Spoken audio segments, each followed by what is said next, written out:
Class trial, all rise. Let's begin with a basic explanation of the class trial. So, your votes will determine the results. If you can figure out who done it, then only they will receive punishment. But if you pick the wrong one, then I'll punish everyone besides the blackened, and the one that deceived everyone else will graduate. Now then, to begin with... We already know who did it! Was that? It was Hiro. He does not have an alibi for when the murders took place, and we found it in that suit. Don't try and deny it! You killed them! I didn't! Someone knocked me out! I was asleep the whole time! I don't know anything about it! Shut your murdering mouth, murderer! Who are you calling a murderer? I am sorry to say, Hiro, but we do have evidence. Blueprint for the suit. Parts we assume were used to build it, and all of it was found in your room. You have to admit, the evidence is quite compelling. It points to you as having created the suit and wearing it while committing crime after crime. How many times do I have to tell you? I don't know, I don't know! Is Hiro really the killer, or... Before anything else, we have to make that clear.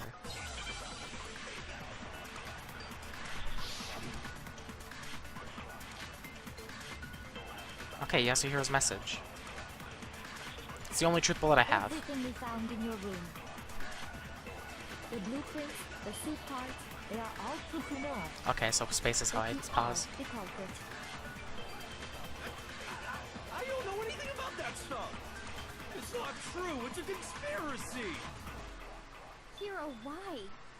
Why did you kill them? No! Just hold on a second! Okay. I mean, looking at the blueprints, that handwriting is awful messy. If I remember right, Hiro's handwriting is very, very neat. Everything Yeah. we found in your room. Is your room the only one you could... The suit parts, they are all proof enough. No, it's wrong. I mean, it's possible to write messy on purpose, but I'm not sure why you would do it. Blueprints? What do you mean? Well, take a look at this. It's the note that Hiro wrote, asking everyone to meet up after Alter Ego disappeared. The handwriting's obviously different, wouldn't you say? When you compare it to the blueprints. There's no way you could think the same person made both of them. Unless that person made it a point to disguise their handwriting. No, the differences are bigger than that, I think. Come on! I'm not smart enough to think of trying to change my handwriting anyway. So Makoto, are you saying you don't think Hiro's the culprit? And he's not the only one. I think Hiro's innocent as well. What? Then who was in that Robo-Justice suit? Is it like Hiro said? Was there really someone running around in a second suit? The suspicious individual hidden within the suit. Go ahead, Makoto. Tell them who it was. And of course he passes it off to me. Say? Who was in the Robo-Justice suit? The suspicious individual in question, the one that must have been in the suit... Hiro the Illuminati or Hina. It was Hiro. That doesn't mean he was the killer, though. Other than Hiro, I can't think of anyone else it could have been. Obviously, he was the one in that particular suit. And we never found any kind of second suit. Then there can be no doubt. Hiro is the prime suspect. That doesn't make any sense. You just said Hiro didn't do it. It makes perfect sense. Hiro was the suspicious individual in the suit, but he's not the culprit. So what you're saying is... That's right. The culprit in this case has nothing to do with being in the Robo-Justice suit. What? Now that's a bold assumption. And what reason do you have to make such a statement? You do have a reason, yes? Of course. But before we get to that, there's something else we need to clarify first. So let's get that out of the way. Hey, stop trying to boss us around! All things have a proper order. So what is it? What needs to be clarified? We must clarify the method of transportation for Taka's lifeless body.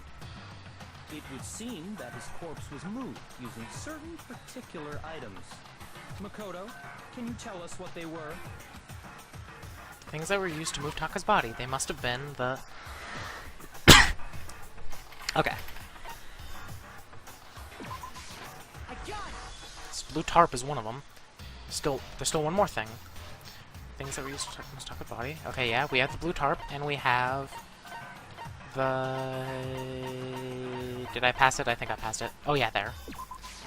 I got it!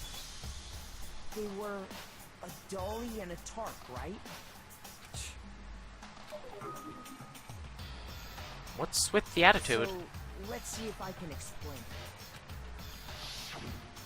Taka's body disappeared from the equipment room, and then we rediscovered it in the repository. And when we found it for the second time, it was wrapped in a blue tarp, right? It was the same tarp that, up until then, was stored in the equipment room. So the killer must have seen it there, and decided to use it when they moved Taka's body.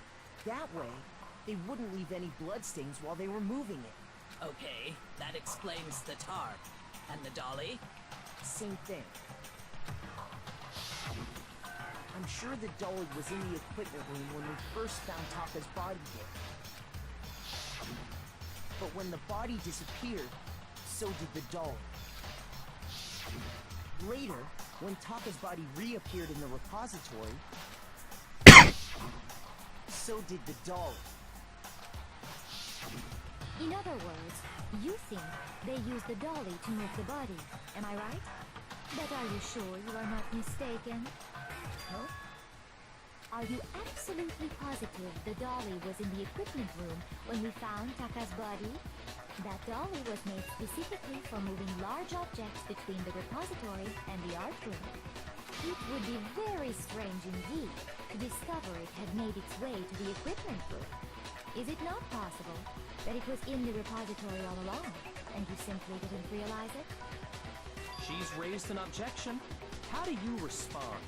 There is no shame in being wrong. Nobody expects much from you anyway. We have all accepted the fact that you rarely understand what is going on around you. Wow, I've never had anyone sound so nice while being so mean. But maybe I can change your mind. Okay, so here's the thing. I actually didn't notice the dolly, so there's that. I didn't notice the dolly being in there when Taka's body was in there. So I technically don't know that it was actually in there, but the game told me it was, so I kind of believed it. But then again, I am seeing things from Makoto's perspective, so it is a unreliable narrator situation a little bit. It just explained to them why the dolly must have been moved from the equipment room to the repository. Oh wait, yeah! The element has been added to time bullet battles. Would you like, or bullet time battles? Would you like to hear more? The tire marks in the blood. That, yeah, it had to be. Yeah. Yeah, let me hear more. Let's talk about reloading. Starting with this next bullet time battle, we're going to add one more ingredient to the recipe. On the bottom of the screen, underneath the tempo marker, you'll see your ammo count. I want to know there hasn't really been a limit on how you destroy your opponent's statements. But from now on, just locking on and pressing the left mouse button won't be enough to handle them. Now it will cost you 1 bullet to destroy a single remark. Once you run out of bullets, you can't destroy any more statements, no matter how locked on you are. However, you can reload by pressing the tab key. Just like locking on, you'll have to press the tab key in time with the tempo marker. Basically, just remember that the tab key now has a function along with the right mouse button and left mouse button buttons. You will automatically reload at the start of fever time, and your ammo will not decrease. But if your action difficulty is set to gentle, you won't have to okay, then I won't have to reload. In any case, you can ignore everything in which case you can ignore everything I just said. Yeah, I am on gentle, so whatever. I am in this game more for the story and for the, investigating thing than the challenge. So, whatever. It still is reasonably difficult. Well then, good luck and have fun. Oh, bullet time battles. I need to remember how to do these. You have... Okay, influence gauge. During a bullet time battle, you will take damage to the influence gauge whenever your opponent's statements explode. If the gauge reaches 0, you will fail the case. Tempo marker indicates current tempo. You'll have to press buttons in rhythm, failing to... Okay. If you're able to keep up with the rhythm, you can eventually perform a combo. Get your combo past a certain level, rhythm will change, rules will get tempo up. On the flip side, if you keep on missing, it will tempo down. Lock on right mouse button as you continue to match the rhythm. You'll have to chance to lock on enemy statements. At this point, press the right mouse button to lock on. Attack, left mouse button to lock on to statement. Button destroy, deal damage. You can also lock on multiple statements to destroy them all at once. If you can pull that off, you'll do more damage than if you destroy them one at a time. As you attack, you'll consume ammo, run out of bullets. You'll be forced to reload. Reload is tab key, although it sounds like I won't have to do that. Fever time is space key. Press the space key to activate fever time, which will consume the focus gauge. During fever time, you'll not be required to reload, and the tempo will be forced to its maximum. Okay. Nega time during the battle, your enemy will activate Nega time. When this happens, tempo marker will disappear, making it more difficult to match the timing. In other words, the words and bulbs will explode after a short amount of time. Your difficulty level is set to kind. Nega time will never occur. Final strike was destroy enemy influence cage. Deliver the closing remark. Target this statement with a truth bullet, and then destroy it by pressing the left mouse button. If you use the right truth bullet, the statement will be destroyed. But if you get it wrong, you'll take damage. The enemy will recover some of their stuff. Okay.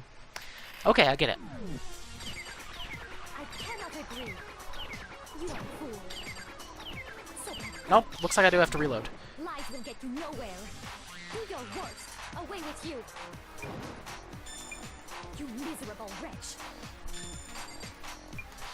I cannot agree. You are a fool. Lies will get you nowhere. Okay. Do your worst. You miserable wretch. You have it wrong. I cannot agree. You are I'm on nega time. so pathetic. Lies will get you nowhere. I'm on nega time. This is bad. Away with you. I can't do anything. Miserable wretch. I cannot agree. You are a fool. Lies will get you nowhere. Do your worst. You miserable wretch. I can't do anything in negative. You miserable wretch. Come on, please. You have it wrong. I cannot agree. You are a fool. So pathetic. Lies will get you nowhere. Okay, final strike. I cannot agree. This should prove it. Okay. That was a lot harder. I guess I might not be on gentle. I have no idea. Because I did have to reload and it did enter negative time, so that completely caught me off guard, but I did catch up with it. I have it right here. When I found the dolly in the repository, one of the wheels had a blood stain on it. There was a pool of blood in the equipment room with a tire mark in it that matched the dolly wheel's tread. The killer probably rolled the dolly through the blood on accident as they wheeled the body out of the room. And as the blood dried on the tire, they moved the body into the repository. So there's my proof that the dolly was used to move Taka's body. Jeez, does Celeste really hate me that much? Well, anyway, that was just something we had to get out of the way. Let's get back to the main subject. Yeah, the subject of how Robo-Justice didn't do it. Because if it's not a killer robot, then... what kind of robot is it? I'm not sure that really matters. I'd be happy to explain why the occupant of the suit couldn't possibly be the killer.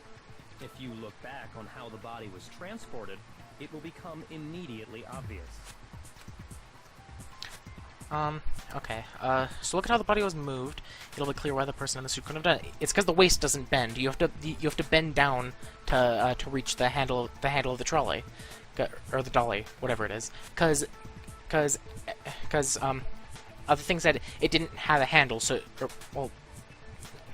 has the little like grips on the side, but it doesn't have a vertical handle. What does he mean by that?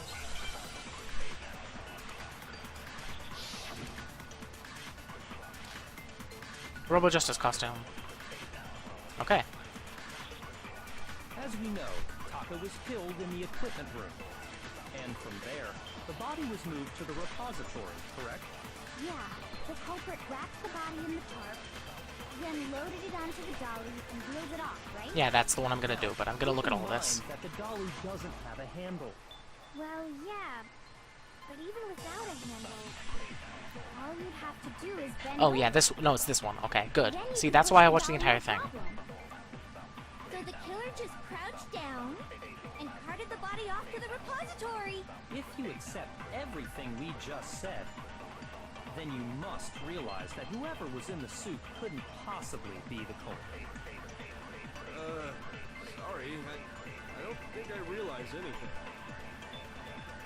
Okay, so yeah, dolly doesn't have any handles, so to push it, you'd have to be able to bend over, but in a wearing suit, able to stoop down like that. Yeah. Okay, so yeah.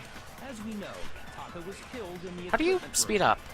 and from there, the body was moved to the repository. There's a way to speed up. Correct? Yeah.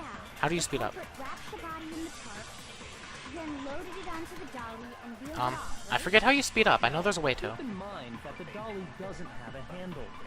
Well, Anyone remember how yeah, to but speed even up? without a handle, I think that's the thing you can do. all you'd have to do is bend over. No, that's wrong.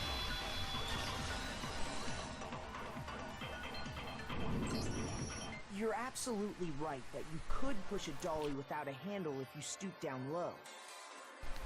But if you were wearing that suit, do you think you could actually get into a position like that? What do you mean? Think back to what you said when we were all checking out the suit together. Remember?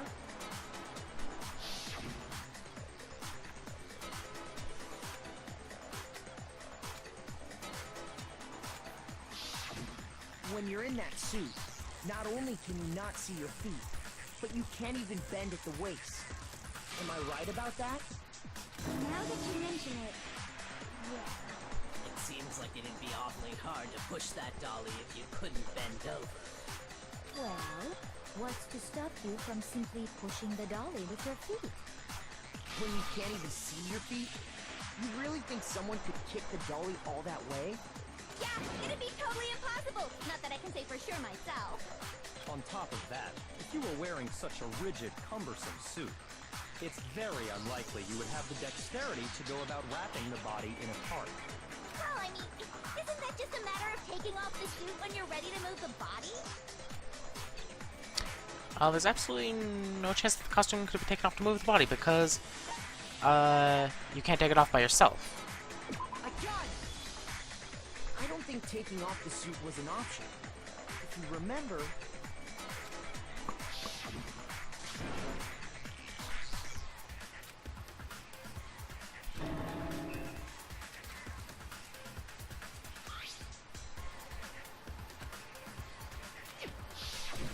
That's true. It seems impossible to put the suit on or take it off without help. Then, you really can't take it off by yourself? Hero wasn't just making it up? Of course I wasn't making it up. If he could have gotten it off by himself, I don't think he would have let us see him wearing it. Showing up in the suit was basically an invitation for everyone to suspect it. Yeah, that's right.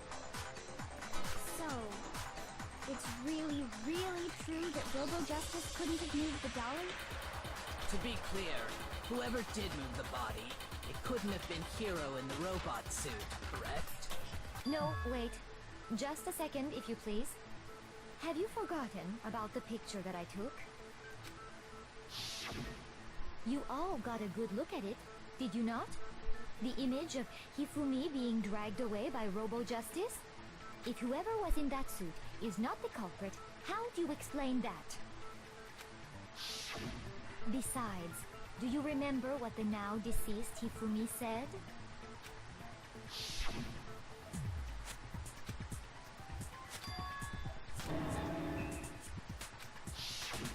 So long as those facts exist, the proper conclusion is beyond question. The individual inside the suit and the culprit are one and the same. It was Hero, without a doubt. Yeah, that's gotta be right. Hold on a second. It's still far too early to reach that conclusion. Besides, there's no hurry to decide who did it. Before we rush to a verdict, shouldn't we explore every single possibility? Instead of seizing on one viewpoint, the truth is uncovered by analyzing things from every angle. Perhaps, but where do we go from here? Let's review this series of unfortunate events from the beginning. Maybe we'll uncover something new. What a pain in the ass! I don't disagree, but our lives are on the line. If this is what it takes, we have to do it. Plus, maybe we'll get to find out where the heck Kyoko was when everything went down. Alright then, let's take another look back at what happened. I suppose we could start with this morning. 4 of us gathered together in the dining hall. Makoto, Hina, Kyoko, and myself. We waited there for quite a while, but nobody else showed up, so we went to look for everyone. That was around 8 a.m.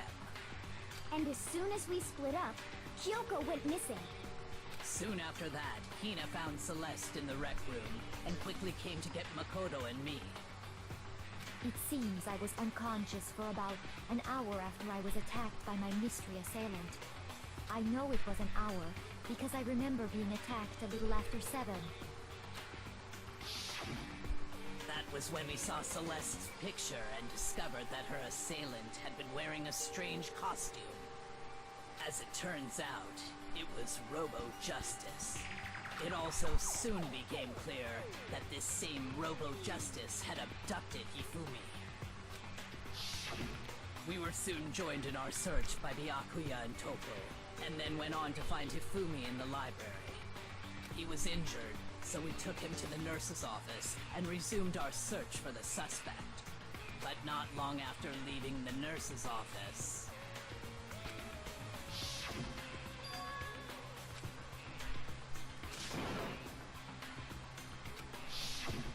When Celeste told us that, we decided to split up and search the 2nd floor. And soon after that, I saw someone moving around on the 3rd floor, and I yelled out to everyone as soon as I did.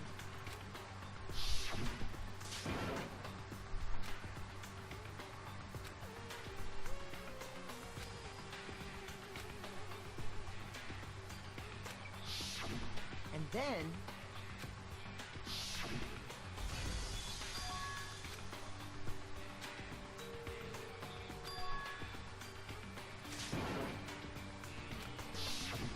At that point, we decided to divide up into 2 groups. Celeste, Hina, and I went back to the nurse's office, while Sakura, Byakuya, and Toko chased after the suspect. When we got back to the nurse's office, we found Hifumi, dead. And that's when we heard the body discovery announcement. I left Celeste and Hina there and headed back to the 3rd floor to let the others know what had happened. Meanwhile, we had just discovered Taka's body in the equipment room. We must have found both bodies at almost exactly the same time, because we heard the same announcement not long after we discovered his body. And that's when I told you guys about Hifumi. Then the 3 of us headed for the nurse's office. But right after we left the physics lab, we ran into Celeste, who'd arrived after us, and she told us something very surprising.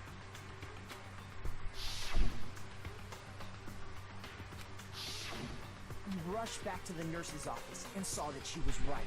Then we remembered we'd left Toko passed out in the equipment room, so we hurried back again.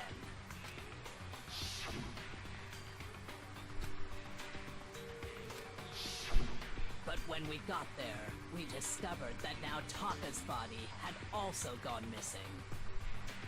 Next thing we knew, we were searching the school for 2 missing dead bodies. And after some time... Celeste informed us that she'd found the bodies, and we all headed to the repository, which is where we rediscovered the corpses. I think that about covers it. I see. The whole thing sounds exceptionally complicated. It certainly seems to me that these are not a simple series of connected events. Okay, well, if that's true, then what? Rather than a single series of events, I think we have to consider each murder a separate situation. And from there, we can uncover the contradictions surrounding all of them. Now then, let's get started, beginning with what happened to Taka. The contradiction's hidden in what happened to Taka. Okay. So in order to uncover the truth of this case, I have to find them, no matter what. My throat is literally dying, but hopefully we'll be done with this soon. Monokuma file number 3. That's the one that said that they... Okay. So, Can I see what that bullet exactly... Okay, yeah, I'll figure it out. I wonder if he died before Hifumi. Or perhaps it was after? We already know what order they were killed in. Taka came last. What makes you say that? Because of the numbering of the Justice Hammers. It's true that Hifumi was killed with Justice Hammer 3, while Taka's death came from a swing of Justice Hammer 4. See? So it's obvious Taka came after. Justice Hammers were numbered, but were they really used in that order? Yeah, there's nothing that really says that. Okay. So, regarding Taka's death... How do you speed forward? I know there's a way to do it. I wonder if he died before Hifumi or perhaps Oh, there it it is. was It's after. control. We already know what order the Taka came last. Was it that one? Makes you say that? Because of the numbering of the Justice Hammers.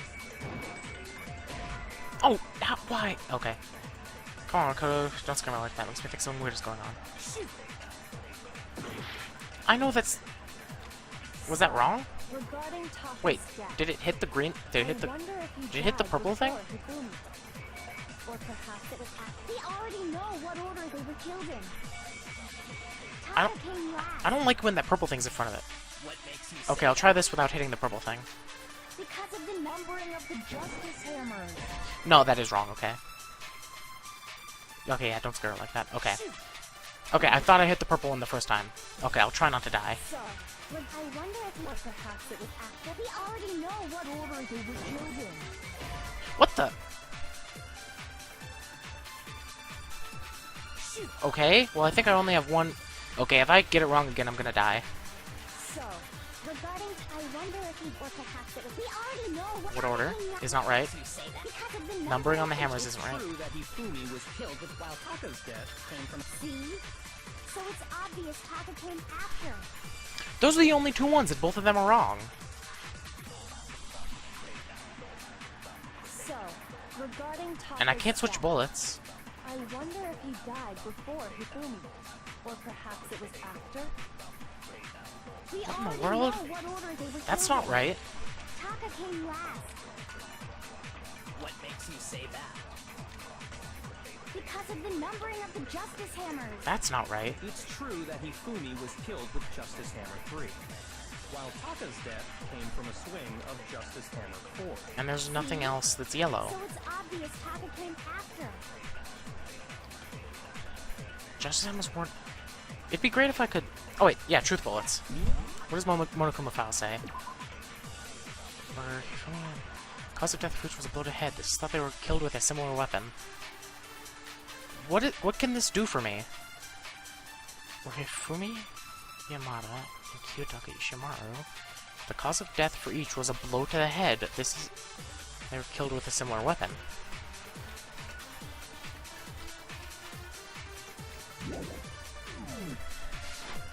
Were numbered, but were they really used in that order? So, regarding Taka's death, I wonder if he died or perhaps it was after? We already know what order they were killed in. Do we? Taka came last. Okay, there's only two. Because of the numbering of the Justice Hammers. That's... Okay, I guess I failed. Okay. What in the world? Nobody believes me, nobody... Uh-oh, we've already come to the end of the debate. Well then, the class files should reveal who's the black end. Why was that not working? It would appear the one with the most votes is Makoto? Makoto is not the black end, too bad. So I really feel like it's graduate. Congratulations to them. Is this really the end for all of us? Why were there most votes for me? Yeah, I want to give it another shot. Refuse to give up yet.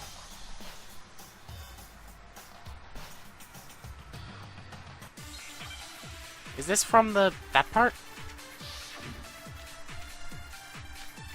Monokuma file number 3. That's the only bullet I have, and there's only 2 options to use it, so why did I get it wrong twice? So, regarding Taka's... I wonder if what perhaps it was after... Okay. We already know what order they were killed in. That doesn't work. Okay. So now let's try the next one. So, I wonder if what perhaps it was. We already know what order. It's not what order. What makes you say that? Because of the numbering of the Justice Hammers. What the? Okay, that got in the way. That Hifumi was killed with Justice Hammer 3. While Taka's death came... See? So it's obvious how It has to be the second one, right? I don't think anything's getting in the way. So, regarding I wonder if or perhaps it was. We already know. I think it's the second one. makes you say that? Because There's of the numbering of the Justice Hammers. Why? Is there something I'm not understanding? Space key, concentration of 4 weak spots. Some text may appear in all this is a weak spot. It represents a potential lie or contradiction in their statement. Multiple weak spots may appear. If you write one, attack it while you move the trial forward. I'm attacking them. I've tried to attack both of them. There has to be something really simple that I'm not getting. So, regarding Taka's death, I wonder if he died before Hifumi, or perhaps it was after. We already know what order they were killed. Taka came last. What makes you say that? Because of the numbering of the Justice Hammers. Okay, what am I doing wrong? There's something I'm doing wrong. I'm very stupid. Sorry. I'll figure this out. So, I don't think the purple ones can Taka's count. death, Oh, what the? I wonder if he died Okay. before Hifumi. Well, or at least if I perhaps miss, it doesn't do was anything. after. We already know what order they were killed in.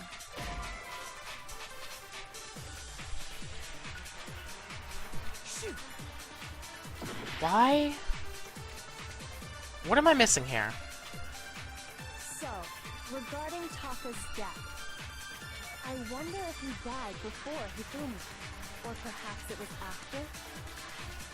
We already know what order they were killed in. Taka came last. What makes you say that? Because of the numbering of the Justice Hammers. It's true that Hifumi What was the? killed with Justice Hammer 3. While Taka's death Came from a... See? So it's obvious Taka came after. Just sounds one. Huh. Okay, there's something I might want to try. Regarding Taka's death, I wonder if he died before Hifumi, or perhaps it was after. We already know what order they were killed in. Okay, that didn't work. So let's try the second one.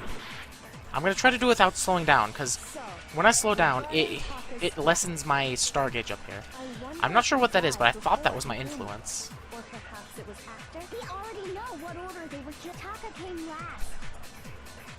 What makes you say that? Because of the numbering of the Justice Hammers. No, that's not right. What is going on? If I die again, I'm gonna look this up, but I have no clue what's happening. Also, it's getting pretty late. It's 1 in the morning, jeez. Must be a contradiction in there somewhere. Regarding Taka's death, I wonder if he died before Hifumi, or perhaps it was after. We already know what order they were killed Are they in. really related? No. Taka came last. I can only target What makes the you say that? glowing ones, Because of the numbering of the Justice Hammers. and there's only 2 yellow It's true ones. that Hifumi was killed with Justice Hammer 3. While Taka's death came from a... See?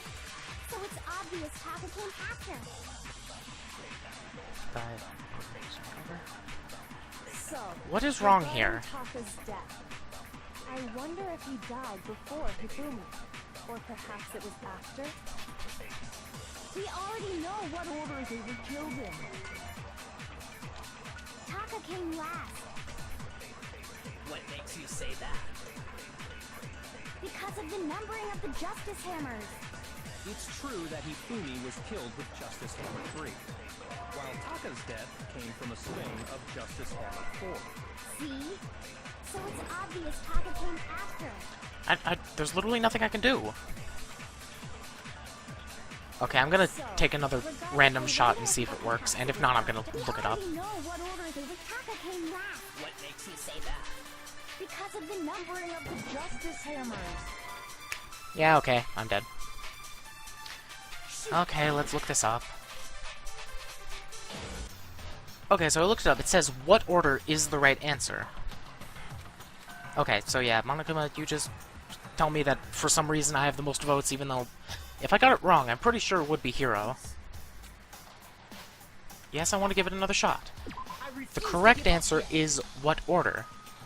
But let me look at something, because there may be something about this that I forgot since it's been a while since I played this game.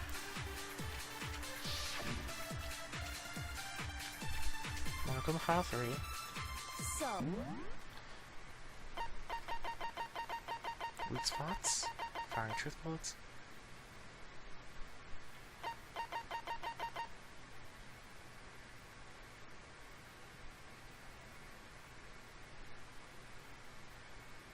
Huh.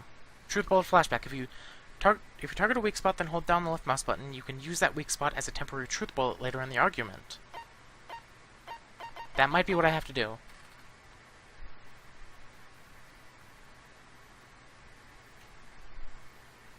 Also, I have a silencer, so I should probably remember that. Okay, I think I might have to... I wonder if he died. I think I might have to do that. Or perhaps it was after.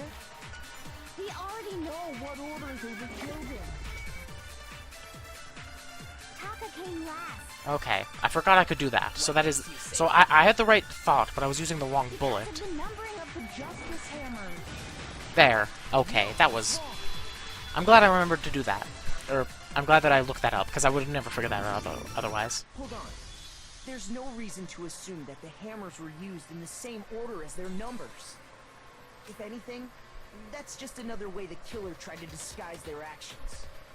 So you're saying the culprit wanted us to think the hammers were used in order, but in reality, Taka was killed before Hifumi? Okay then, let's see the proof. The evidence that proves that Taka was killed before Hifumi. Wouldn't that be... No, it wouldn't be the letter. I don't think. That would be sick. Oh yeah! His broken watch. Wouldn't that be it? Something related to what time he must have died. Yeah. Hangman's Gambit. How do I do this one? Oh yeah, wristwatch. Focus gauge. Holding a space key, you can concentrate. Shoot the letters by pressing the left mouse button. You shoot letters more than once to destroy them. Okay, I need an I. An S? Oh, there. Wrist. Watch. Okay, I see. I need to see. I need to see. I need to see. Okay, this one's a little bit easier. Wrist watch. Okay. Now I understand. I've got it! Taka's wristwatch! See? Look! It broke with the hands pointing just past 6 o'clock. It must have gotten broken when he was attacked by the killer. Because as of last night,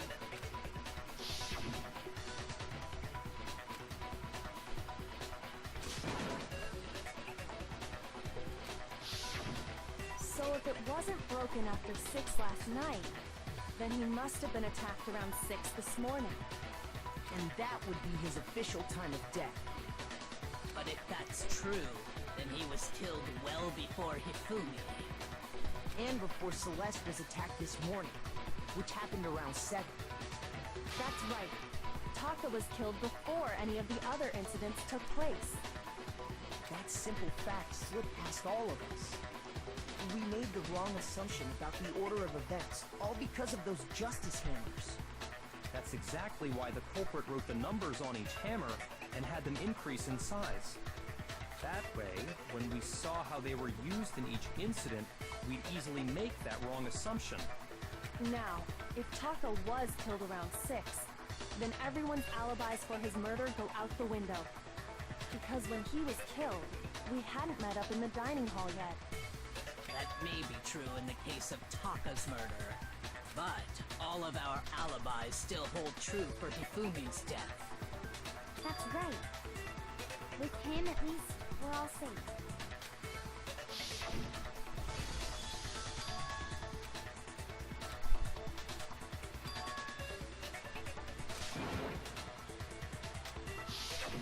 When we heard Hifumi screaming, we were all together. Except for Hiro and Kyoko. Then we all ran down to the nurse's office, and that's where we found his body.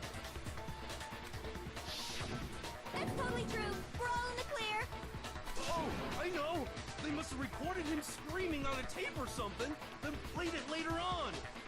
If that's true, where's the tape? I don't know. Don't just go making stuff up! Anyway, we all have rock-solid alibis for when we heard Hifumi scream. Since all of us were there together, clearly none of us could have killed him.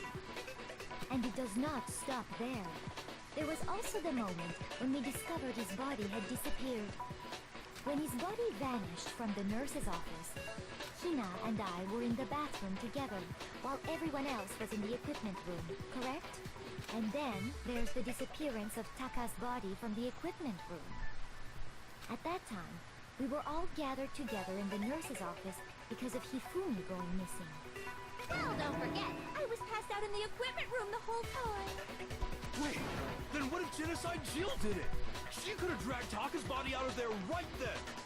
Even if she could pull that off, there's no way she could have done the same with Hifumi's body. Because, as we just established, she was passed out in the equipment room when his body disappeared. Besides, I didn't do either of them anyway. In other words, it is impossible that any of us could have killed Hifumi or moved either of their bodies.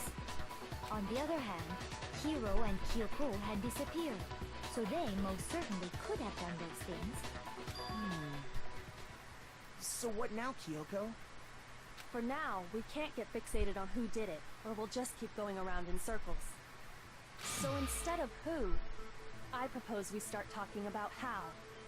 In particular, I think we need to figure out how Hifumi's body got moved. That's true. We searched everywhere, but we couldn't figure out how to explain his body disappearing. And according to what Celeste said,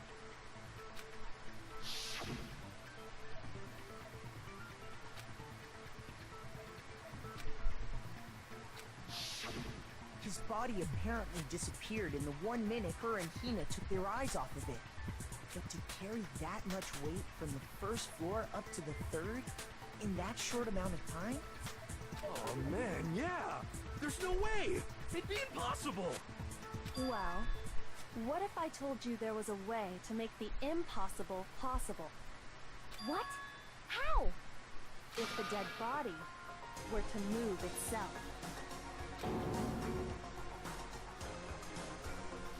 Totally called it. The dead body moved on its own? No!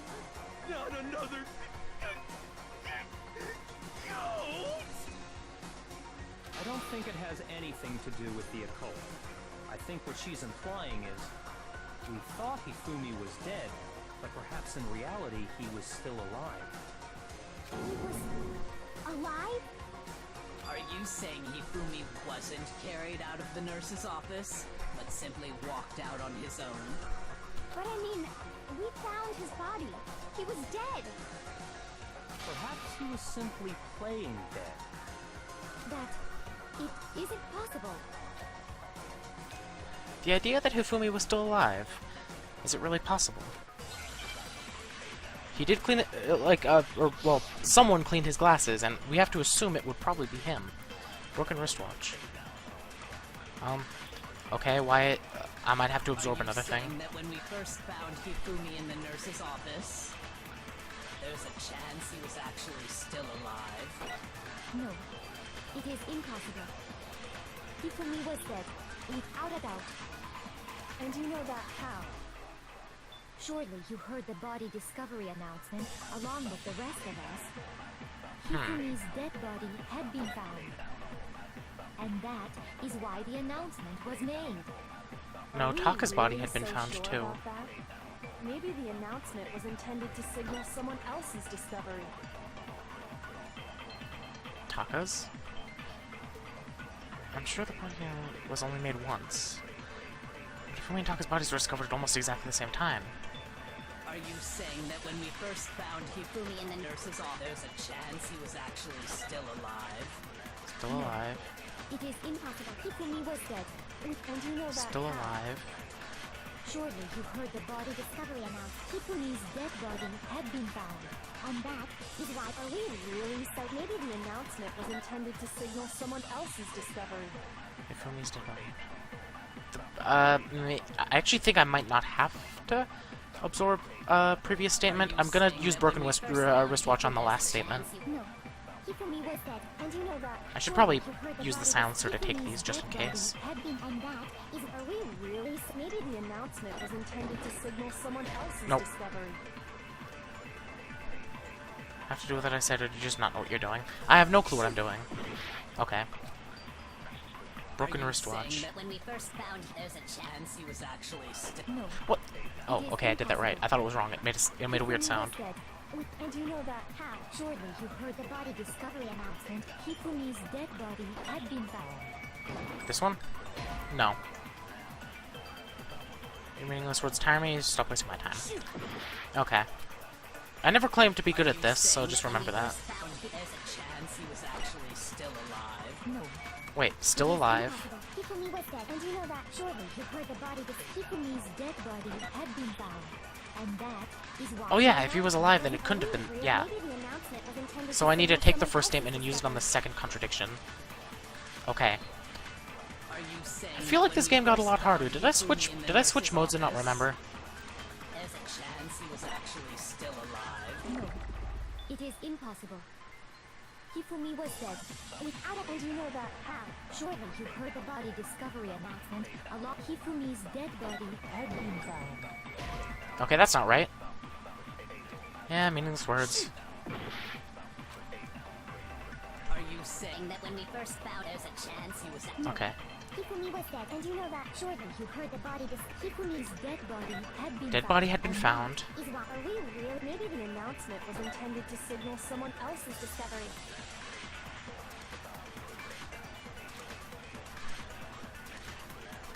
Okay. What if I take the first one and use it on the third? He was actually still alive. No. It is in Hifumi was dead, and you I know mean, that there's surely only you've so heard the many body Hifumi's combinations dead that can be body done. is- Are we really? Maybe the announcement was intended to signal someone else's Nope. discovery. I suck at this so much. I mean, at least there's not that much of a consequence for getting it wrong. There's a chance he was actually still alive. No. What if Hifumi I- was dead, and you know that surely you've heard the body discovery announcement. Hifumi's dead body had been found, and that is why the announcement was made. Are we really so Dead sure body had about- been found. Maybe the announcement was intended to signal someone else's That one? discovery. No. Okay, wait, I think I need to rethink this. Wait a second. Are you saying that when Broken we first wristwatch. found Hifumi in the nurse's office, I think there's some... there's a chance... I think there's some logistic leap that I'm not taking. And this is why I'd be dead in this situation. Although, I'd also have more freedom to express my opinions, but, you know. Actually still alive. No. It is impossible. Hifumi was dead, and you know that how? Surely you've heard the body discovery announcement, along with the rest of us. Hifumi's dead. Dead body had been found. That cannot be What does the truth bullet about the wristwatch say? Just passive. Still worked, which means it must have been broken the following morning when he was attacked. So this proves... Okay. Proves that he was killed at 6 o'clock. What can I use this for to make an argument? Dead body had been found. And that is why the announcement was made. Are we really so sure about that? Maybe the announcement was intended to signal someone else's discovery. Someone else's discovery. Oh wait, someone else's discovery of broken wristwatch. Would that work? Did I try that already? I don't think I did. Are you saying that when we first... I'll try it. I mean, there's only so many times I can get this wrong. Shortly, you heard the body to Kifumi's dead, and that is... Are we real? Maybe the announcement was intended to signal someone else's discovery. I mean, that's not... Thing is, I think I'm supposed to bring out a contradiction. What is a contradiction that is being Are made? you saying that when we first found Hifumi, there's a chance he was actually still He's actually still alive. That is true. It is impossible. Kifumi was dead. And you know that how? Surely you heard the body discovery announcement. Kifumi's dead body had been found. What am I doing wrong? I'm sure it's something else super simple like the first time. But did I just shoot the bullet at the last second? Nobody... Yeah, okay. Yeah, tell me that I'm dead, sure. Well, that everyone's dead. Except for who I know is actually the real culprit. Yes, I want to give it another shot. Okay, what is... Do I still have that thing open on my phone? Yes, I do.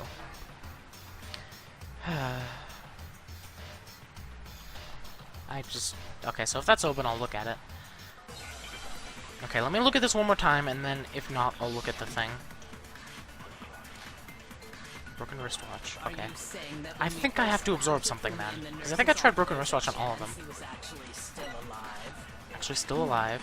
It is Kifumi was dead, and you know that shortly you heard the body discover Kifumi's dead body, and that is why the body had been found. announcement was made. Are we really Wait, did I get that so wrong? sure I think I about did. that? Maybe the announcement was intended to signal someone else's discovery. Someone else's discovery.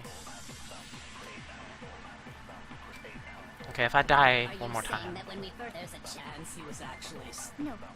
What if I use this... What if I grab the second and use it on the And you third? know that how? Surely you heard the body discovery announcement of Kifumi's dead body had been found. Dead body had been And found. that is why the announcement was... Are we really so sure? Maybe the announcement was intended to signal someone else's discovery. Nope. Wait, can I... One second. Can I carry over and absorb the bullet from from somewhere else? Let me grab this and speed through it. Kifumi was dead, and you know that shortly you heard the body to Kifumi's dead, and that is... Are we real? Maybe He was the actually still announcement alive. was So if I intended to still signal have someone that... else's discovery. Oh, I can take them. Okay. there's a chance he was What if I take the third and use it on the second, then?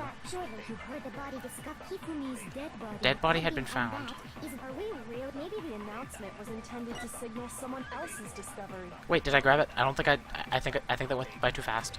That might be what I have to do. Are you saying that when we first, there's a chance? Okay. Let me go a little bit slower. I think I can do this. Okay. I'm making a lot of mistakes, but... Are we real? Maybe the announcement was intended to signal someone else's discovery. Someone else's discovery. So if I grab this... It doesn't make sense that I can take it back in time, but whatever. That when we first, there's a chance he was actually... No. Kifumi was dead, and you know that how... Surely you heard the body discovery announcement. Kifumi's dead body had been found. Okay, that's it. It doesn't make sense that I can take it back in time, and that's why... Like, I considered the third and the second, but... Was the body discovery announcement that was made... Okay, so I can take them back. I didn't think I could from the description, but whatever. Of course it was. The announcement played right after we discovered his body. Maybe. But that was also the same time that Taka's body was found. That's right. It wasn't long after finding his body that we heard the announcement. So there's a good chance we've made a mistake in there somewhere. I think we've confused whether the announcement was for Hifumi or Taka. First of all, if two bodies had been found, there really should have been two announcements. Maybe Monokuma simply got lazy and rolled them together into one. What do you say, Monokuma? Any comment? Well, it's a very sensitive issue, so I can't go into too much detail. But what I can say about the body discovery announcement is that it's only broadcast when 3 or more people find a dead body for the first time. That didn't answer our question, man. We're asking if you're a lazy bum. No, actually, that was plenty. He said it's only broadcast when a body is discovered for the first time. Even if we find the same body again later, he won't make the announcement again. If that's true, then why was the announcement made again later on? Huh? later on? Exactly. We heard the body discovery announcement twice. The second body discovery announcement. Okay, so pretty much all of my failures so far has been due to me. Let's see. The first time was me getting thrown off because it said that I wouldn't be put into negative time or have to reload, and I did. So I was unprepared for that. The second time was because I forgot that you could absorb bullets, which is completely my fault for taking so long a break from this game. And 3 was because the description led me to believe that I couldn't take absorbed bullets back in time, which doesn't make sense anyways, but I guess I can do it. So yeah. The first time I played was when we found each body in the nurse's office in the equipment room. The second was when both bodies were rediscovered.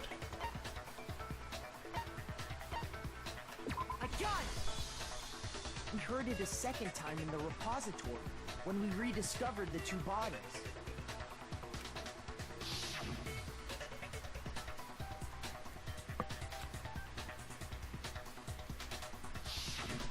It didn't seem weird at the time, but it contradicts what Monokuma just told us, doesn't it?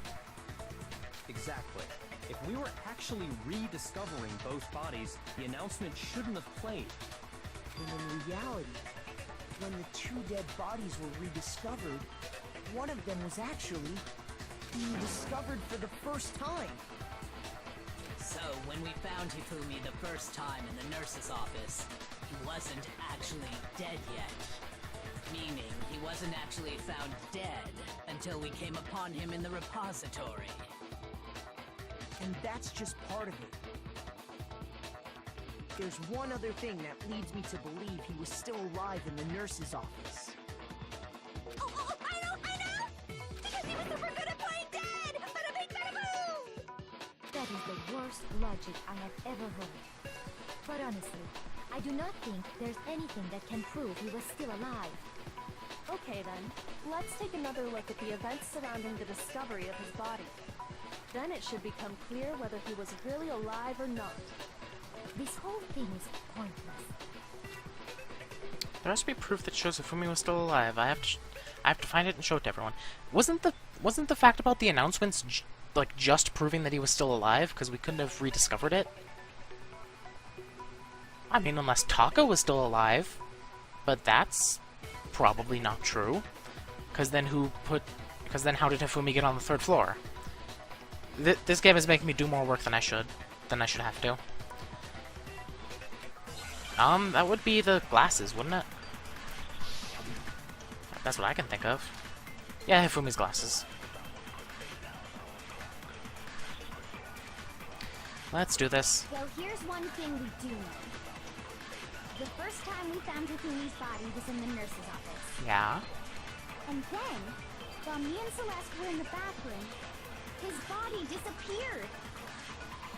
And the next time we saw his body, it was in the repository.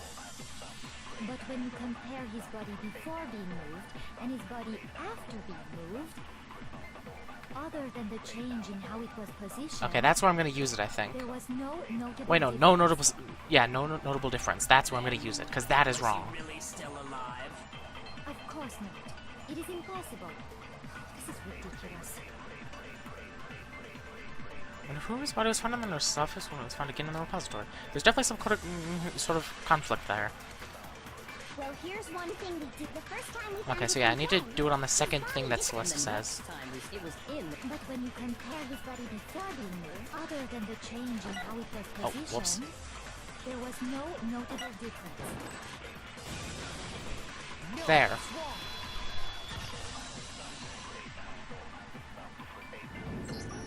In fact, there was one clear difference between Hifumi in the nurse's office and the repository. His glasses. That fact alone proves that he was only playing dead in the beginning. Perhaps you'd like to fill the rest of us in? When we found Hifumi in the nurse's office, his glasses were covered with blood. But when we found him again later in the repository, they were spotless. And I found the item he used to wipe them clean in the nurse's office trash can. The evidence I found in the trash can in the nurse's office was... where is it? Glasses cleaning cloth. There it is. I got it! It was a glasses cleaning cloth featuring a certain cartoon mascot. One look at the bloodstain on the cloth should make things clear. This piece of cloth was used to wipe Hifumi's glasses clean. And the mascot on the cloth is the same one that's on the digital camera, right? And whose digital camera was it? Hifumi's, of course. The character was Princess Piggle from Demon Angel Pretty Pudgy Princess, I think. I highly doubt anyone but Hifumi would have brought something like this to school. I see your point. And the only people here who wear glasses are... I wouldn't be caught dead using a tacky piece of garbage like that. A few tissues is all I need to keep my glasses clean. Then there's no question. It belongs to Hifumi. So what you're saying is... What exactly? What I'm saying is, the blood on his glasses was wiped away using his own glasses cleaning cloth. Even if that is true, it does not mean he wiped the blood off himself. But who would benefit from a clean pair of glasses other than the glasses owner? That's a good point. Well, it must have been him, right? So let's assume that Hifumi was still alive in the nurse's office. He pretends to be dead. Then when he's alone, he wipes his glasses clean so he can see. Then he stands up and walks out on his own 2 feet. And with that, the impossible task of moving his copious corpse becomes possible, wouldn't you say? But then, if he was just pretending to be dead, what was with all that blood? Was it paint or something? The fridge in the nurse's office contains packs of blood for emergencies. He probably used one of those. He figured if he was gonna play dead, he should go all out, so he just dumped it everywhere! But he got crazy with it and had to wipe his glasses off when he was done! Oh, what an idiot! And if Hifumi was still alive at that point, the disappearance of Taka's body is easily explained. It should be perfectly obvious who must have moved Taka's corpse. The one who moved Taka's body was, well, it definitely wasn't Sakura. Taka himself, he had to be dead at that point, so it was Hifumi. I got it! It could only have been Hifumi. While we were all gathered in the nurse's office, he went to the equipment room and took Taka's body. That also explains how the door to the repository got locked. The door was locked? Look, after the bodies disappeared, we all went looking for them, right? So me and Sakura headed for the repository. But when we got there, the door was locked. And the repository door can only be locked from the inside. Which means, when Hina and Sakura got to the repository, someone was already inside. And it could only have been Hifumi, who just finished stashing Taka's body there. He convinced us all he was dead, and when he saw his chance, he dragged Taka's body to the repository. So, Hifumi wasn't just another victim in this case. He was one of the assailants. But that means he took part in the murders. I just can't believe it. If you're having trouble, would you like me to show you one more piece of evidence? There's more? Oh, absolutely. The single biggest fact pointing to his involvement has yet to be revealed. You know what I'm talking about, right, Makoto? The item he took off of Taka's lifeless body? The thing that Hifumi stole from Taka, could it be... It was the... Where is it? The note that Hifumi had. Because the scrap was left in his hand, and that perfectly matches if you look from the edge. So yeah, he tried to take the paper, but it ripped, and he either didn't notice or thought it was already ripped and didn't care. I got it! You're talking asking about the note Hifumi had hidden away, aren't you? Hidden note? That's right. We found it stuffed in his pants. What? In his pants?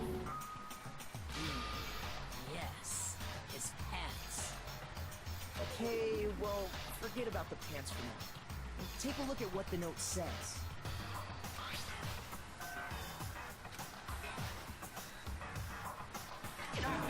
That's the note I was telling you about. The one that told me where to go. Huh?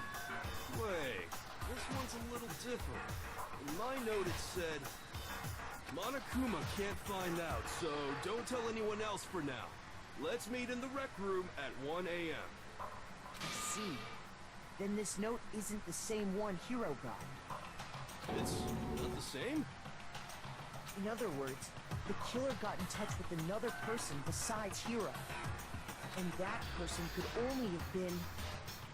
The correct answer is obviously Hifumi's pants. No, it's Taka. I got it! That's right! Taka! The killer used this note to draw out Taka and murder him. Hello? Over here! Objection! Objection! I don't really understand what's going on, but Hifumi had that letter, right? So whoever wrote it wasn't drawing out TikTok, they were drawing out Huffy! Just to be clear, TikTok is Taka and Huffy is Hifumi, right? Oh, yes! Why must you ruin it every time?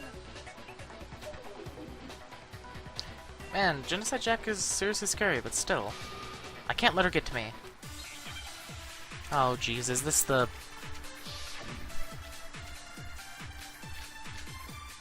Oh, jeez. Okay, this is gonna be fun. Huffy had the note, right?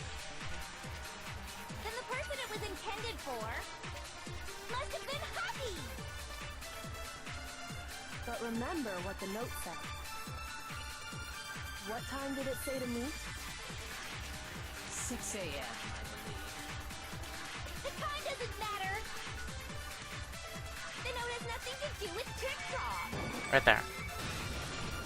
No, that's wrong!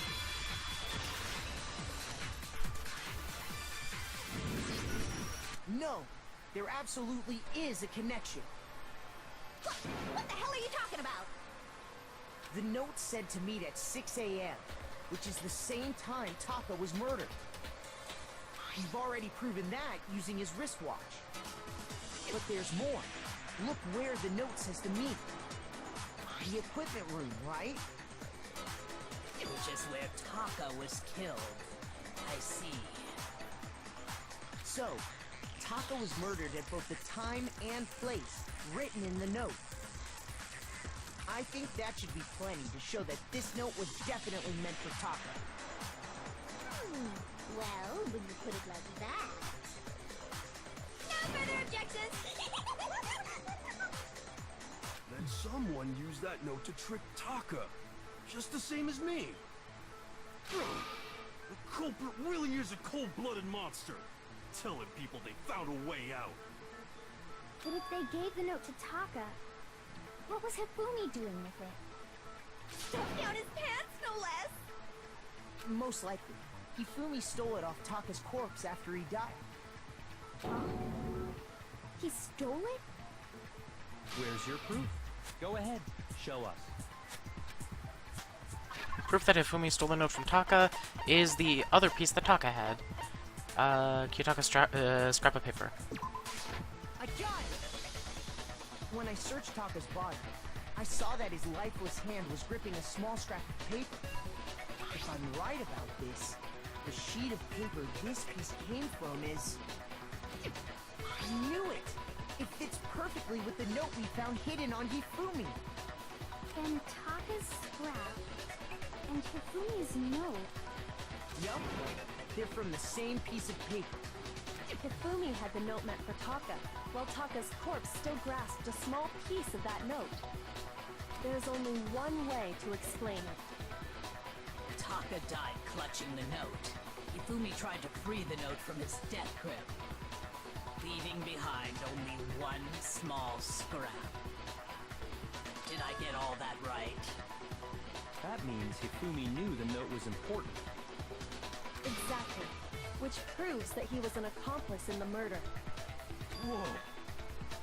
Yeah. After seeing all this, Hifumi was super involved in this whole thing for sure.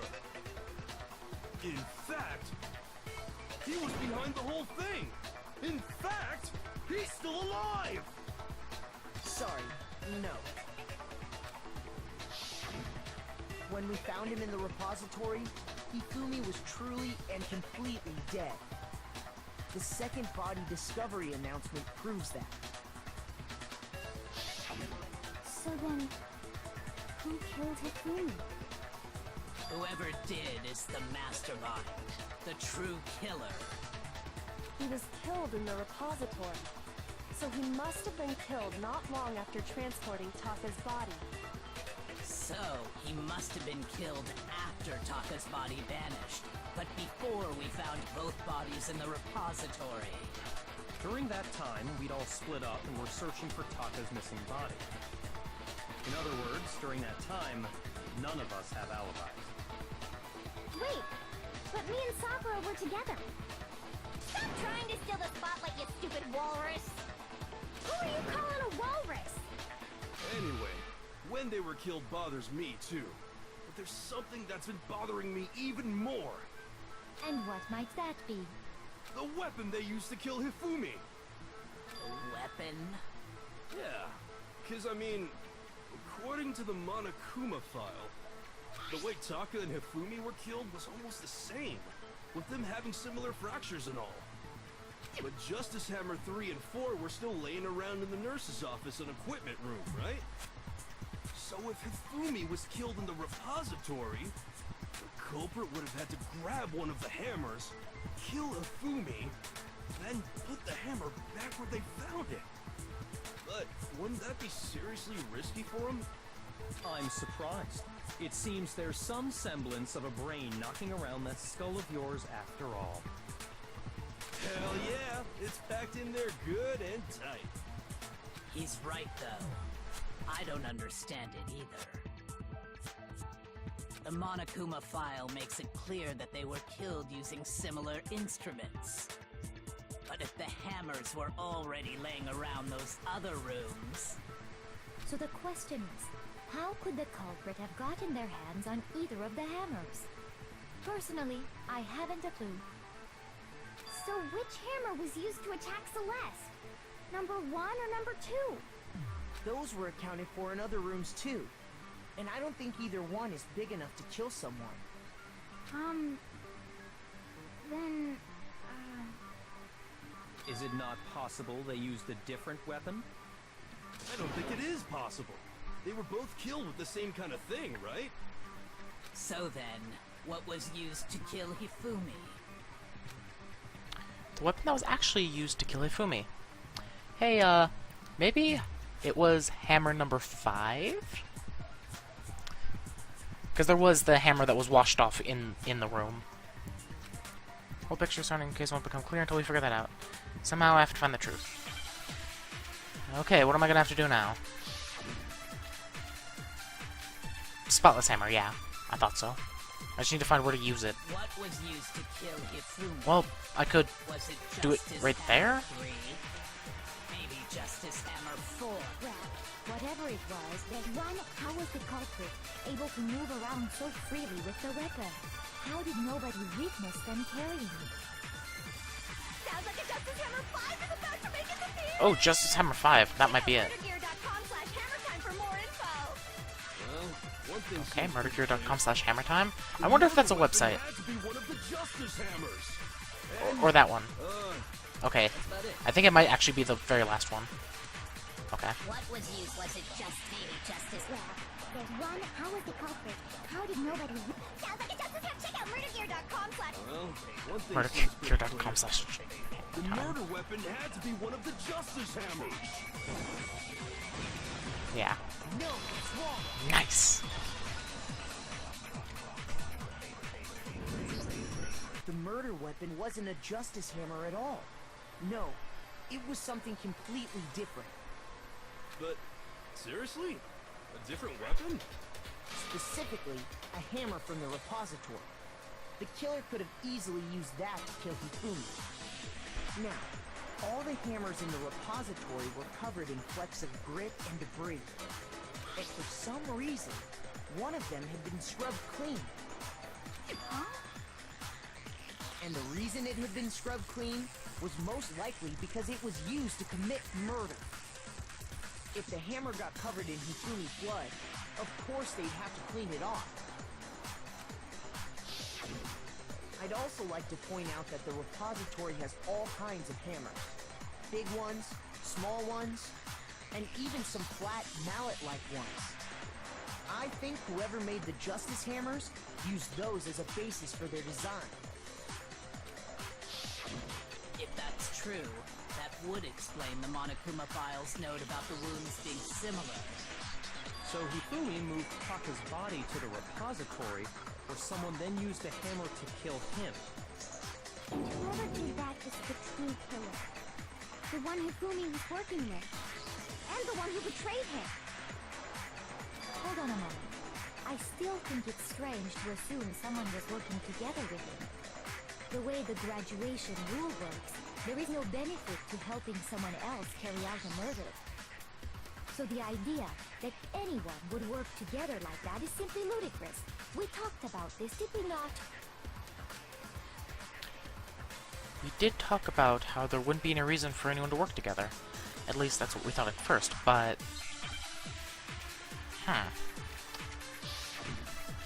Let's see here.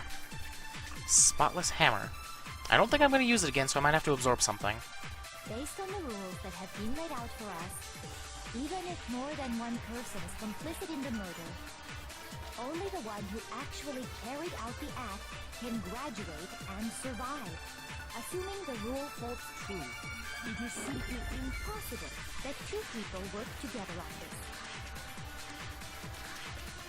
That is how the rule was explained to us. But that only really applies if there's one murder, right? In this case, however, there were two murders. This one? Nope, okay. Okay. Interesting. Based on the rules that have been Two laid out, murders. more than one Oh wait, what if I person use two can murders actually on assuming the rule holds Impossible? true, it is simply impossible that two people... Interesting. But that only really applies. In this case, however, there were two murders. Okay, so I can absorb through a purple text. Say there's no chance two people work together on this? Yeah, exactly, so use two murders on impossible. It's still so weird that you can take a fact back in time. Can graduate and assuming the rule holds true. I did it.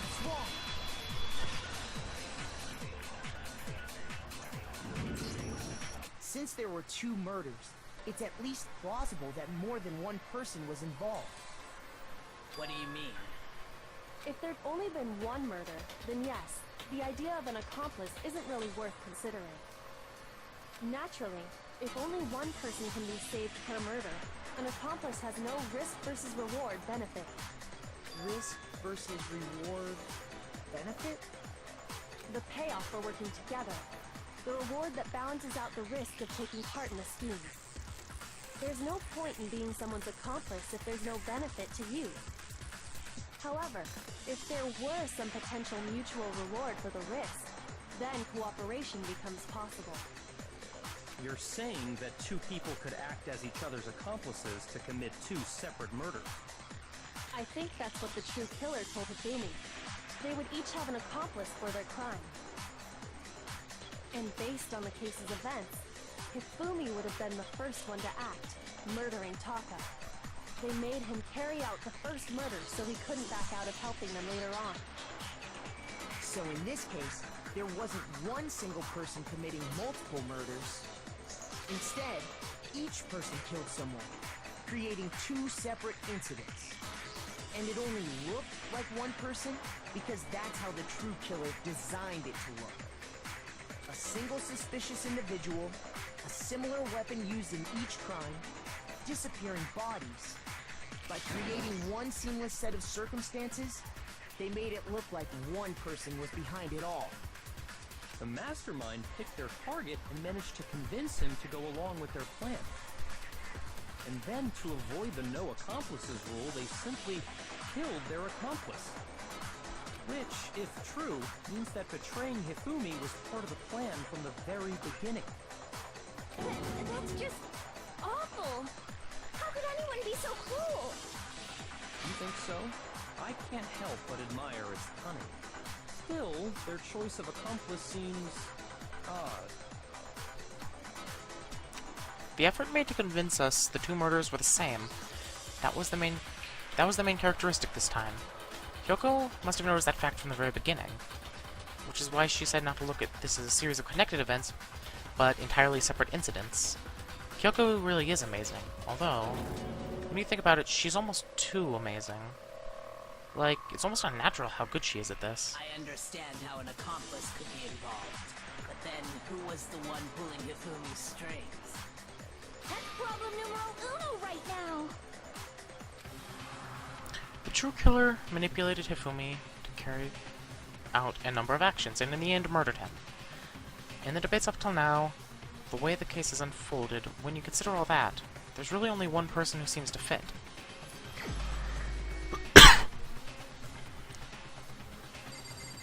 So, only one person who seems to fit. Kyoko kind of fits, but yeah. Okay, so right now I'm gonna choose the person who I suspected from pretty early on. Here's my answer. Let's see if this works. I think it should. Celeste. Ah, so I'm the suspicious individual now, am I? I really do hate this kind of joke. A joke? I wonder. So what you are saying, then, is that I specifically chose to work together with Hifumi. The idea that I would choose to spend any amount of time interacting with him, that I would go within 10 feet of that shit-brain, that lazy, worthless goddamn idiot! Pardon-moi. Just to be clear, there is evidence to support it. Is that so? It is. Throughout the investigation, there was certain behavior that was common only to the two of you. Considering what we've learned so far, it only further proves that the two of you are working together. What is it that only Hifumi and Celeste had in common?